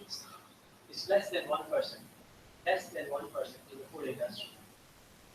And R&D capability and capacity, they don't have skills and knowledge. This is what the literature has found out, and these are general problems. Access to the market, as I said, supermarket, they don't allow anyone to come in unless they have something really to offer. Now, how did I approach towards my research? This is one of the famous research in functional food. Mark Herbert, she developed this model that you need to have a technological development, you need to have a medical efficacy or clinical trial, and then you need to develop a strong market position. Based on that, I developed my model, which is not very clear because of the background, but I will tell you. Technological development relates to your approach towards innovation, orientation of the food company, and then testing a medical efficacy for developing the resource, which needs to have a collaborative network. And for commercialization or building a strong position, you need to have a strong commercialization tool. I developed this model, and based on this model, I developed a questionnaire, which I show you. And that based on this model, I defined my aims to understand the innovation process at first, what it is, how it works, and then identify what are the challenges for functional foods development and how I can propose a new model for functional foods development. For identifying how NPD process is running currently, I investigated that, and then how collaborative networks are working for NPD, if they have any collaboration with external sources or not, or they're doing this their own, or what are the commercialization techniques. Now, the methodology is quite long here because I have done quantitative study till up here. And I have published it already. I cannot publish it here again. So my qualitative stuff is not published, so I will be discussing that part. Data collection. I did the census survey of the food industry. 310 companies. I went to every company and I get the data from there. 67 people contributed in quantitative study, and the same people I approached for qualitative study because I wanted to know what their response is actually explaining from the qualitative stuff. And then I did the data analysis using a NBO is a software for qualitative data analysis, and I used thematic analysis. These are just the demographic. Who were these people? Mostly they were R&D manager or BD manager or CEO of the company because they know what their innovation process is.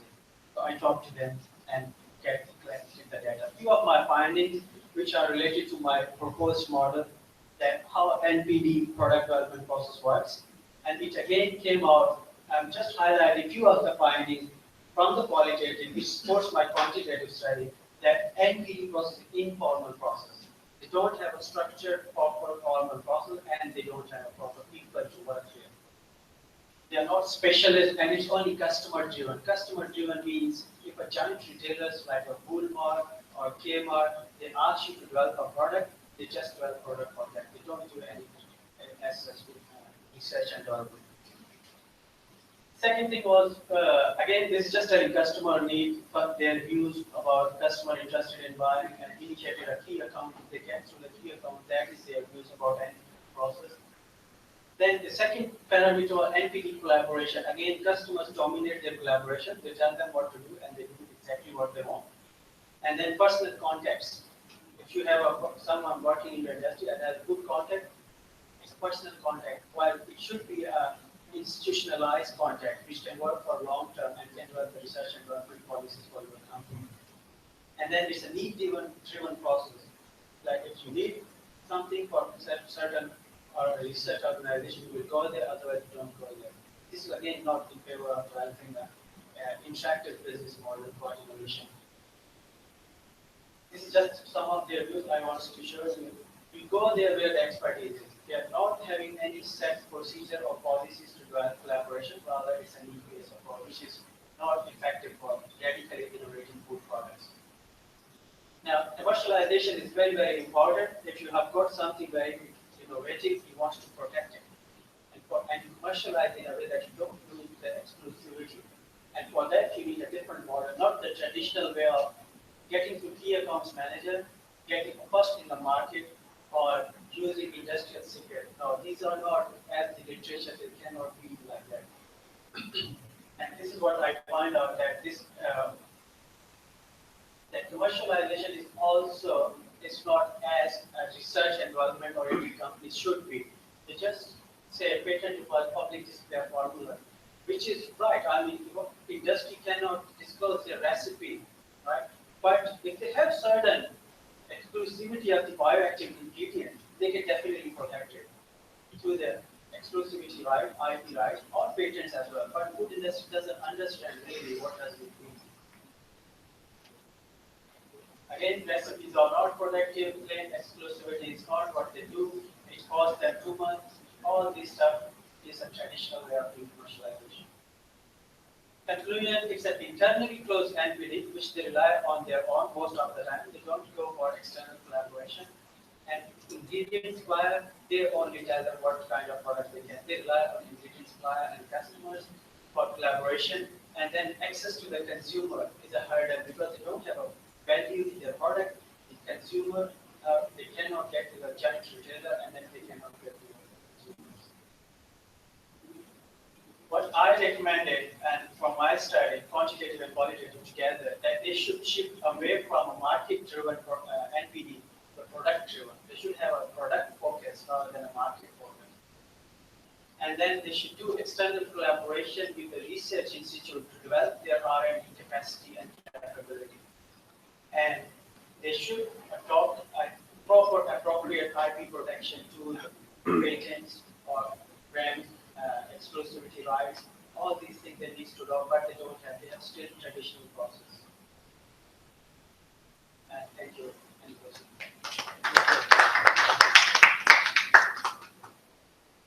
Yes. Thank you for your presentation. Yeah. Actually, I have a question regarding the halal products because we Halal are going products. to determine the food industry potential in New Zealand. I want to know that do you include the halal aspects in this kind of studies or not? No, but I can give you the details about halal food because I worked in a company called Tiger, is a poultry chicken producing company, chicken manufacturing. Halal is one of the biggest brands in the world now. Why? Because 1.6 billion Muslims around the world and 7 billion is the population. So halal is one of the biggest brands. Now, because of that, New Zealand exports a lot of meat to Middle East, to Iran, to Japan, not Japan, sorry, Saudi Arabia, Malaysia, Indonesia. They export a lot of their meat and product. And that is the only reason they are turning their processing plant into halal.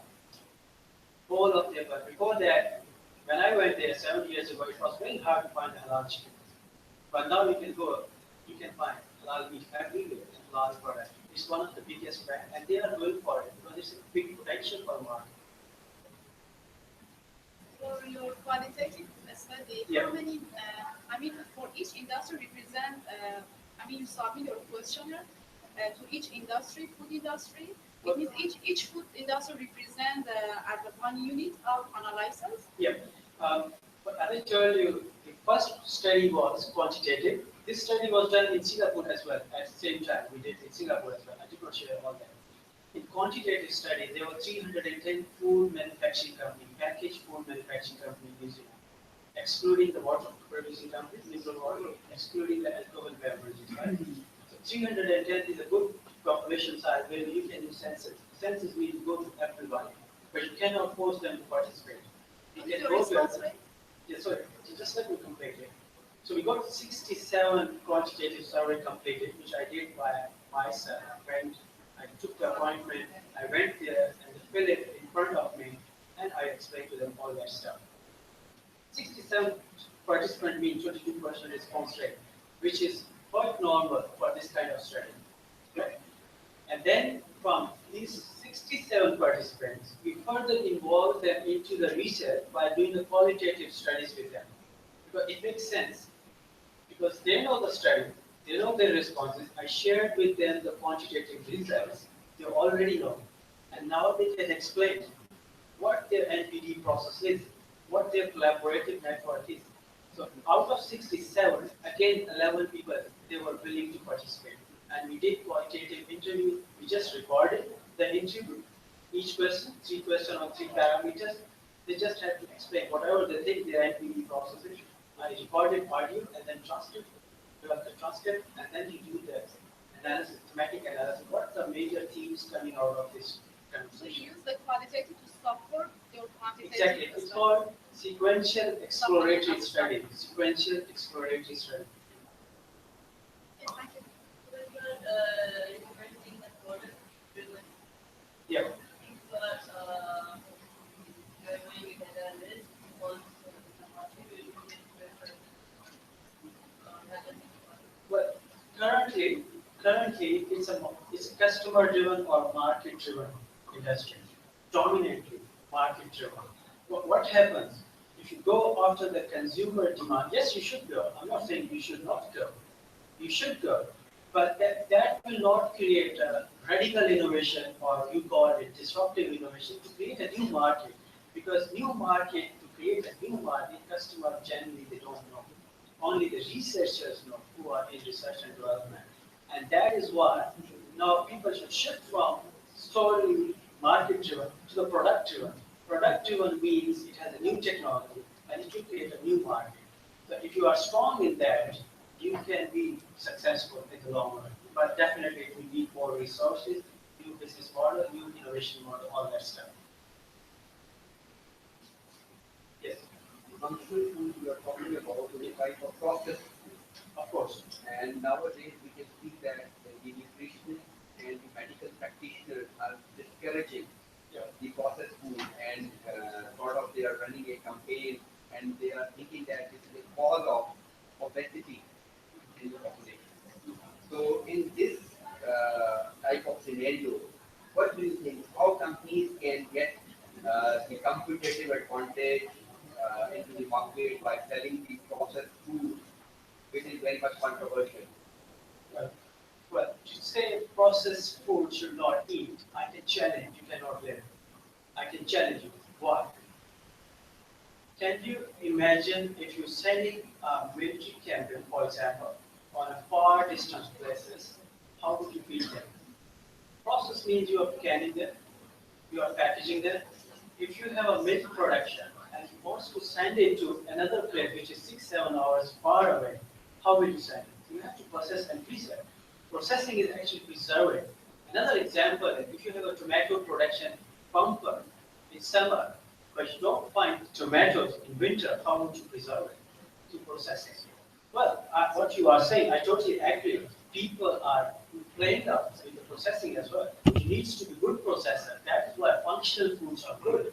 If you see why functional foods are coming from, they are coming from Japan. In 1986, they find out that their population, the majority of the population is above 65 years of age, right? And it is putting a burden onto the health system to maintain that. What they did, they said, why not we replace or reduce the occurrence of age-related disorder? For example, as I said, decreasing obesity, decreasing blood pressure, all that stuff we can do through the food. So it will reduce the burden on the medical, and it will reduce people being very healthy for a longer time. And that cannot be possible without processed food. Processing itself is not wrong, but person who still is different. This mineral water is a process. I think it answers your question.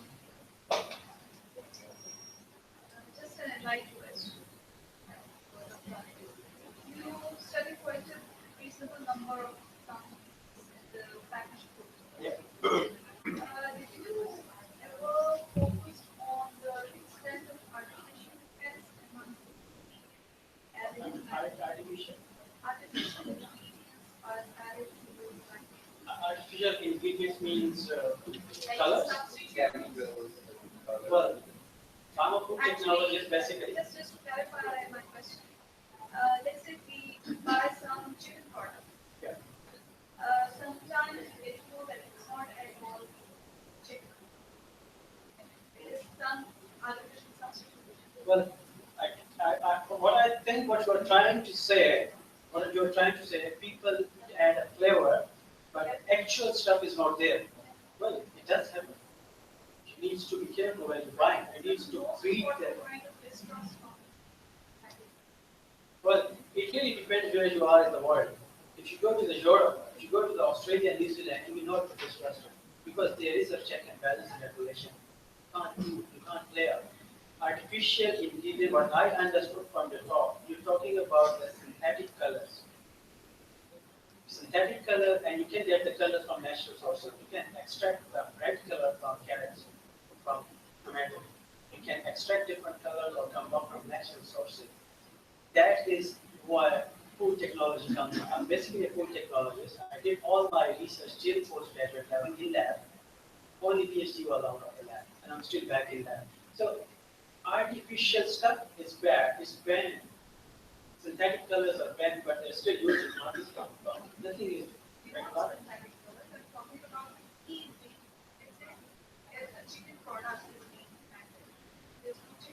What do you mean on that? If it's a chicken product, it has to be a chicken. But soya chicken, what is that? It's a flavor. Actually, we're talking about the flavors. Flavor is a different thing. Everything has a different flavor, right? If you have a barbecue, is a different flavor. Pulao is a different flavor. We talk about this flavor. You can extract flavor, banana flavor, strawberry flavor. I think we're talking about the flavor. Flavor is a different thing. If it is just by flavor, you can get noodles in a chicken flavor, right? It's extracted the flavor only. It's not the chicken itself. It's just giving you that flavor. Ice cream, different flavors available. Doesn't mean it contains actual strawberry. It's a flavor, right? But you can have an actual one as well. It really depends.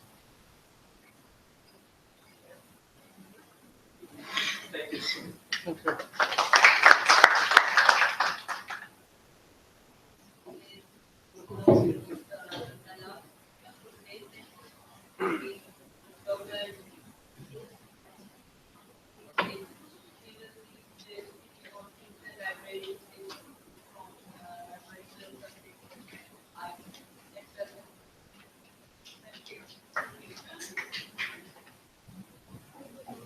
Thank you for finishing those up. Yeah. So I'm the only thing that stands between you and lunch, so I hope to keep your attention for a while. And if we can get, we just need to comment the, yes. Sorry, you just need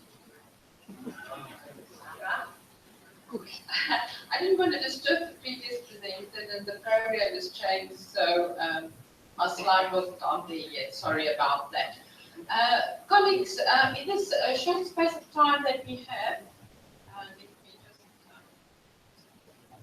let me just I'd like to give you a very brief overview of the changes in our profession, in the library profession, and I would really want to take this opportunity to thank the organizers for accepting my proposal, because we are doing a lot of research in our profession on innovations and technologies that is now very useful. So I'll share some of that with you, and some of it you may have seen already, and being in innovation. Let me just say that I'm from the University of South Africa, and I'll show you a little map just now. And at our university, we have a distinct strategy to harness ICTs to enhance our learning. It's an open distance e-learning institution. And let me show you, we have students all over the world. In Asia, we have 428 students and counting, because we are enrolling about 1,000 students across the world, and we have to find ways to make sure that they can access our information and our resources, and hence our interest in technologies and how to do that. Just a brief, I won't bore you with the detailed profile. We've got about 10 branches. We've got 2 mobile libraries, which is extraordinary for academic institutions, but it brings the services to our students, about 3 billion items, 100,000 ebooks and so just briefly. Now, this is a picture of prehistoric Googling. This is definitely what's not happening in libraries these days. We have really moved from warehouses of information and books to the support for research. And the major drive for all of this is equal access to our information and our services. One way of achieving this is applying innovative technologies, and that is exactly what we do. And I'm going to share a few examples with you this morning. There is not enough time. I can do a whole day workshop on this, but I know time will not allow that. And if I start talking about these exciting things, it's really, you got to check me and check my time. Well, the perspectives have changed a lot. I've alluded to that already. And the technologies offer our profession a lot of opportunities to do that. And then, of course, our customers' needs have changed significantly. They want it now, they want it yesterday, they want it in touch format, all of that. I have an incredible video that I wanted to show to you, but we had a bit of a challenge to get the iPad connected to this, so unfortunately I'm not going to be able to do that, but I'll try to talk you through it. Then, of course, there's a lot of technologies. I've already alluded to the fact that libraries are really early adapters to changes and innovations. Things that happen these days are library apps. We have an incredible library app at the University of South Africa. And it's all the features that you would want from an app. You can borrow your books, renew your books, all of that. But what is really cool about this one is that it has a little barcode scanner. So you would be browsing in your local bookstore and you would think, does our library have this book, yes or no? You'll just scan the barcode. It will test it against the database. If we do have it, you can then, of course, reserve the book for you. If we don't, it will go to our collection developers, indicating that this might be a useful book for our collection. So instead of writing it down or taking a picture and emailing it to yourself, so when you're back at the campus, you want to remind the librarian to get it for you, you scan it, and there you go. So that is an incredible thing that we are doing these days. The most significant disruptive innovation in our profession certainly is the e-books. That has changed publication and books as we knew it for the past 500 and odd years. And I don't have to say anything about that. I'm sure you're all reading e-books on your devices. And if you think back, the Gutenberg's movable type was actually 500 years ago also disruptive innovation in the sense that it has changed the monastic scribes and things like that. And we won't have time to go into that today. But I think the incredible thing for all of us as users, as researchers, are certainly the functions, the searching, the instant translations, the notes that you can make on the device that you read your book on. That is incredible. So now, there is this challenge. We all have a lot of paper printed books, and our customers are now spoiled. They want all these interactive things with books, and they are now, and this is where I want to get to what I want to share with you this morning.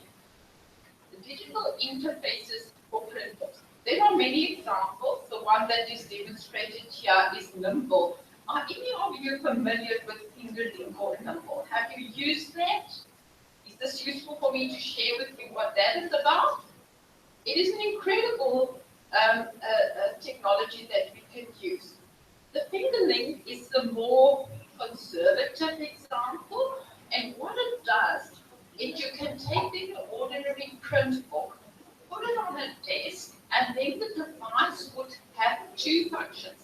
The first function would be like a camera that would take a picture of the real world, and then it would have a projector projecting back on the table a digital interface. And with that, it will recognize your finger, and you can highlight text, and then you can do the ebook awesome things. You can translate, you can Google, you can put it on Facebook, and you can highlight a picture if you really want to, and that kind of a thing. Nimble is actually a more advanced one, where there are also functions where you could share and do a lot of information on that. The picture here, again, I have an incredible video that I could have shown you, but it just demonstrates that you use your paper book, and with these projections, you can then use the functionalities of ebooks as well. This is another extraordinary innovation that we apply in academic or in other libraries. There's a lot published on augmented reality in libraries, but this one is really a practical one. It's called Library, and the AR stands for augmented reality. What it does in short is it would have on your device, you could then it will take also a picture of your bookshelves, but what it will do then, interacting with your device, it will give you, and there must also, of course, be electronic tags in your books, so it's quite a revolution and an expensive facility for a library, but it will highlight new releases. If you then search and browse, it will take you to the different shelves, to the different items that you are looking for. So in a nutshell, it's navigating in augmented reality yourself. A more conservative, if I may call that, would be utensils like an ID card. I'm sure some of you have seen that. It would be something that you would put on, I see it's nodding, that you would put on your pen and it can then translate a word or so. That is a more affordable, conservative one, but I thought, let me talk about that. Another one that I can share with you is Library Guide. It's a bookmark, it's an ordinary bookmark, but what it also can do is it can navigate you through the library with turn-by-turn instructions to where your book is that you are looking for. It will keep record of books that you've borrowed before and so forth. It's also a conservative one, but I think a very useful one and more affordable, perhaps for individuals. There are a lot of technologies that one can apply to enhance your online reading, and this is what I want to show you for you in this slide. First of all, and I'm not in the subject, but I understand that digital atlases are not that easy to navigate. So you would get a program linked to your current library system that would enable you to navigate through an online digital atlas like you would do with the paper copy. Then libraries these days are letting out a lot of things. It's kind of innovation. I don't think it's disruptive in any way, but it is something that we see these days, issuing tablets and things like that. Well, I've got the bicycles there. I'm not sure if you've seen this, but I saw this at the Harvard Law Library, also in the spirit of, being environmental friendly and so forth. They would even, rent out, and you buy airtime in these cities for bicycles, so they would enable borrowers to come to the library on these bicycles. I think that is not really relevant. I just thought it's so cute. I want to share that with you. Another thing also to navigate through electronic and online catalogs could then be examples like shelf life or virtual shelf browse, and it's easy these days to link that to your existing library management system or online catalog in the sense that the ebooks have their little icons. So a user can actually browse browse like he or she would have browsed in front of a catalog. This one you might also have seen. It's a system that is used by parking facilities at the airport where you would go in and see, okay, the green light says an available parking. What's cool about this one is that it's software linked to your iPhone or tablet or whatever, and it will indicate to you whether there are seats available in your computer lab or not, or in your library or not. So you would want to go to the library or use the computer space at 2 o'clock this afternoon. You don't want to drive all the way there just to find that there's no space for you. And then you would see, okay, there's a seat open, I will book it for this afternoon. So it's quite interactive, and I thought that was quite useful for our times. Do I still have time? Because, yeah. Then something that is really trending these days, I'm sure you've all seen pop-up shops in retail spaces. The benefit for the landlord is that open space that they don't have long leases on can be used by some of the other retailers for a month or two. Libraries are doing this now. This example here is in Harvard Square, which is a hustle and bustle of students, and they then would hire for a month a short-term lease, and they would actually draw attention to the library service in that way, because people are browsing, shopping, enjoying themselves, and they say, wow, our library has this. This is incredible. So it's a way to draw clients into the library space as well. What is also happening now, there are lots of container library developments these days. The one that I thought I'll share with you is a mobile library center. Actually a library in a box. They call it the ICDI box. It's an incredible little library that you can set up in 20 minutes. And it's got internet access, it's got books, it's got stations and things like that. So this is developed by the organization Library Without Borders. Without Borders, that's perfect to say.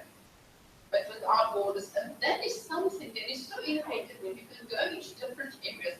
On our continent, there are quite a number of areas that don't have regular libraries, and this would be a way to take a service to the community, which is quite incredible.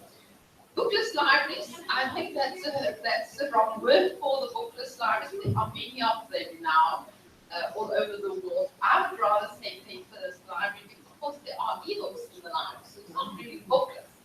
It is paperless. An example that I want to share with you, as I said, there are many, and I'm sure you have encountered examples. The one that I want to share with you is Bibliotech in San Antonio. And why this is an incredible one for me is there was no library in that area. And this is the thing that I think we should promote to governments and metros and whoever, is responsible for developing community libraries, because it's much more affordable to go this route than establishing. In San Antonio, there was no library at all. And they worked with the University of Texas, and they set this up. It was all over the news. And I think 3-4 years ago already. And why I thought I'll share this example with you is, for me, it's something that I think we should, it's an innovation that our governments and metros, I don't know what you call them here, but the responsibility areas for setting up community libraries. Exactly. Yes. Okay, and as I said, it was the first year coming.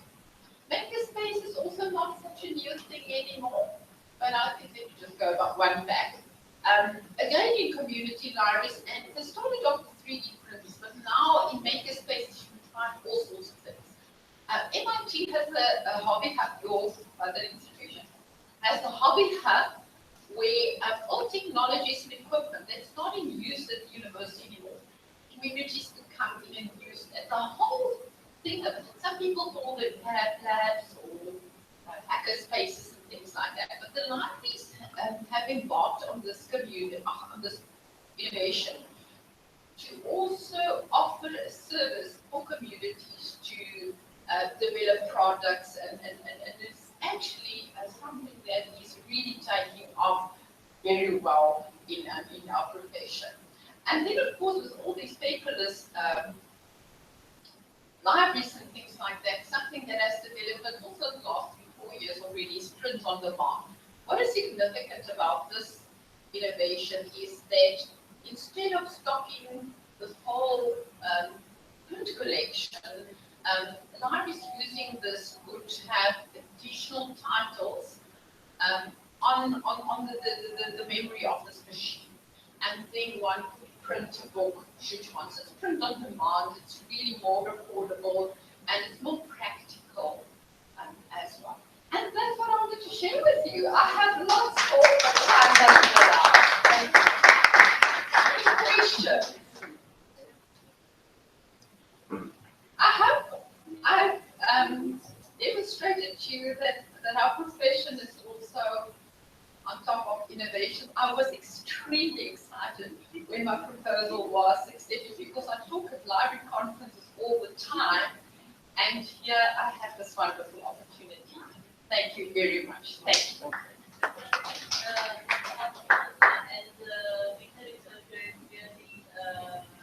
We are much more allowed in the library.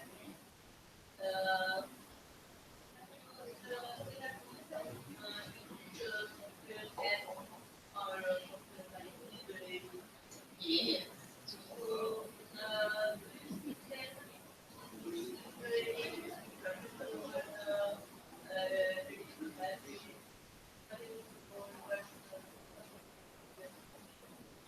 My personal experience and being engaged, as I say, I talk a lot at library conferences and with other colleagues, is the combination.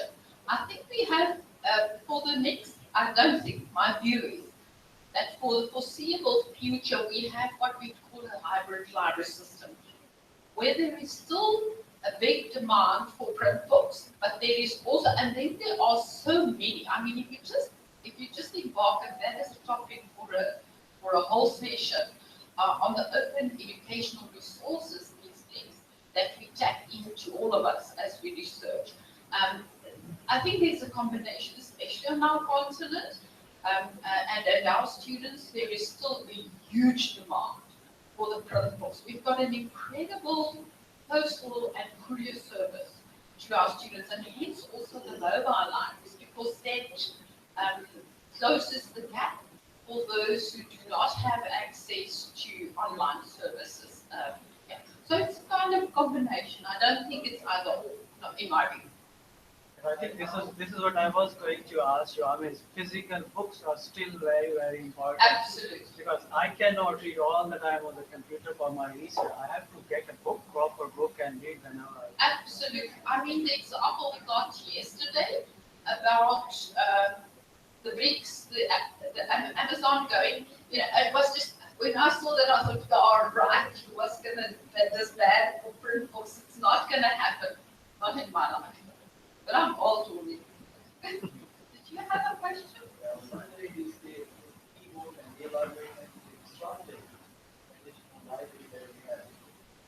My friends say, also my experience, I saw that some of my colleagues, they usually talk to these, some of them, easier to work, you guys have people's differences. They tell both that's why I'm not too sure. That's why I'm wondering whether this that we guys can stop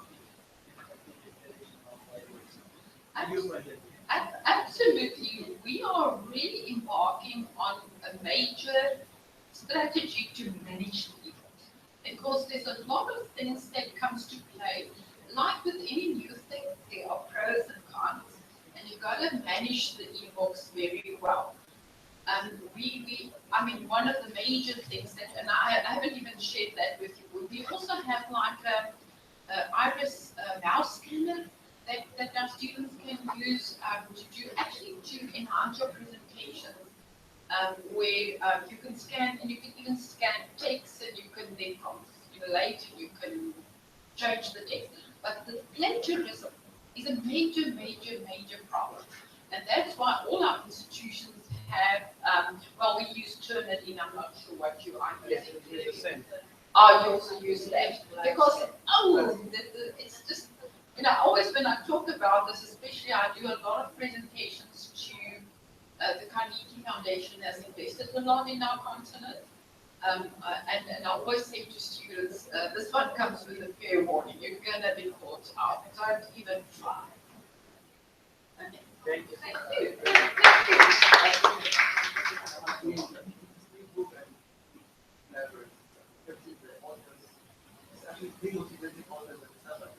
And how do we get books or people to touch books? Authors. The publishers and the authors are extremely impacted by this. And there's also this whole notion of licensing agreements and licensing commons. That's also the repositories, the open educational resources in itself. That is a workshop on its own. It's incredible. But there's also a lot of work that we do. I didn't have time to share that with you on assisting the researchers to enhance their e-visibility. We call it that. Because I think sometimes you've got to just pass through and strike a balance between your protected interests, if I can call it that, and the copyright and all of that.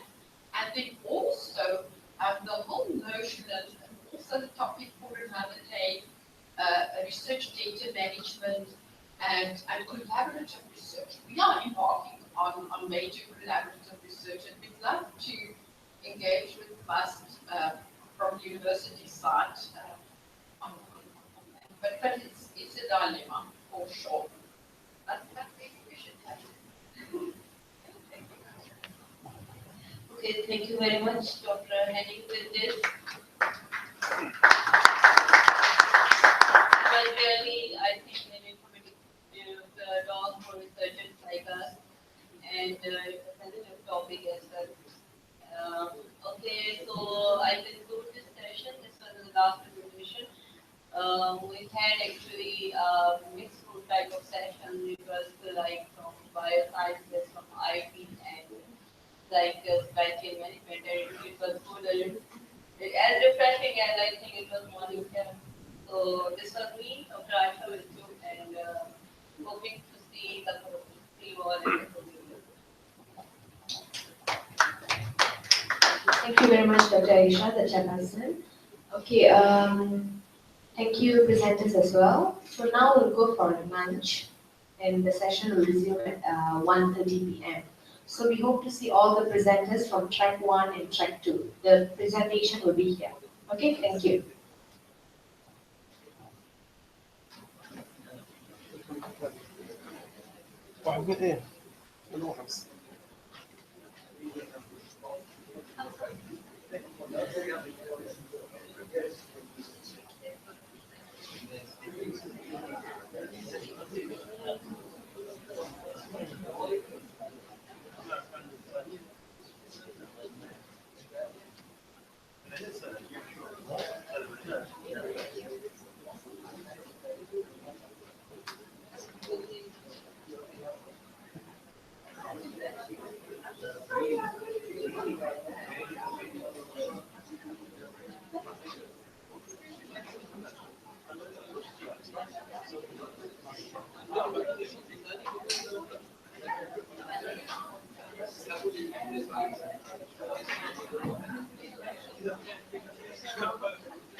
We can collaborate on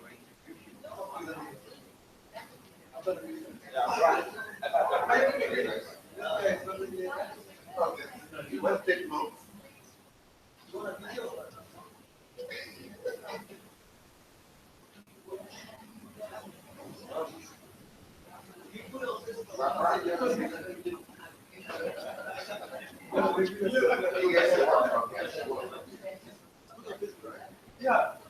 Also, this is what I put this. Okay. Muhammad,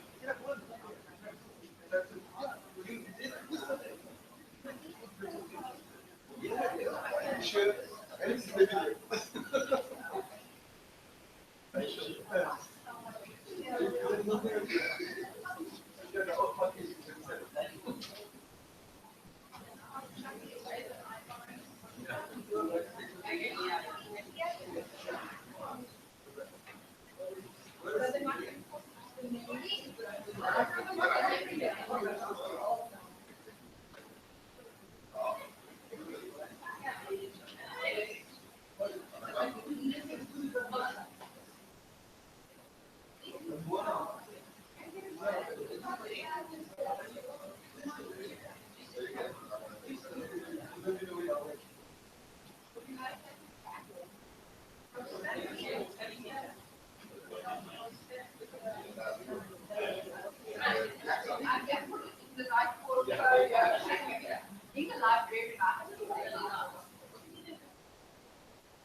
Yes, I've seen. Oh, we need to do this.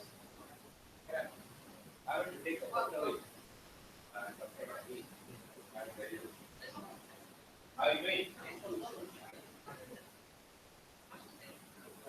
Okay, please.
Shira. Huh? Let's see. أحسن درس في شيء هذا المطلوب. والله جديا. أحسن. أنت شنو هاي النظارات؟ لا تسمعش. يعني شوف جديد. شنو هذا؟ لا لا واضح. لا واضح. عاد سهل شوي.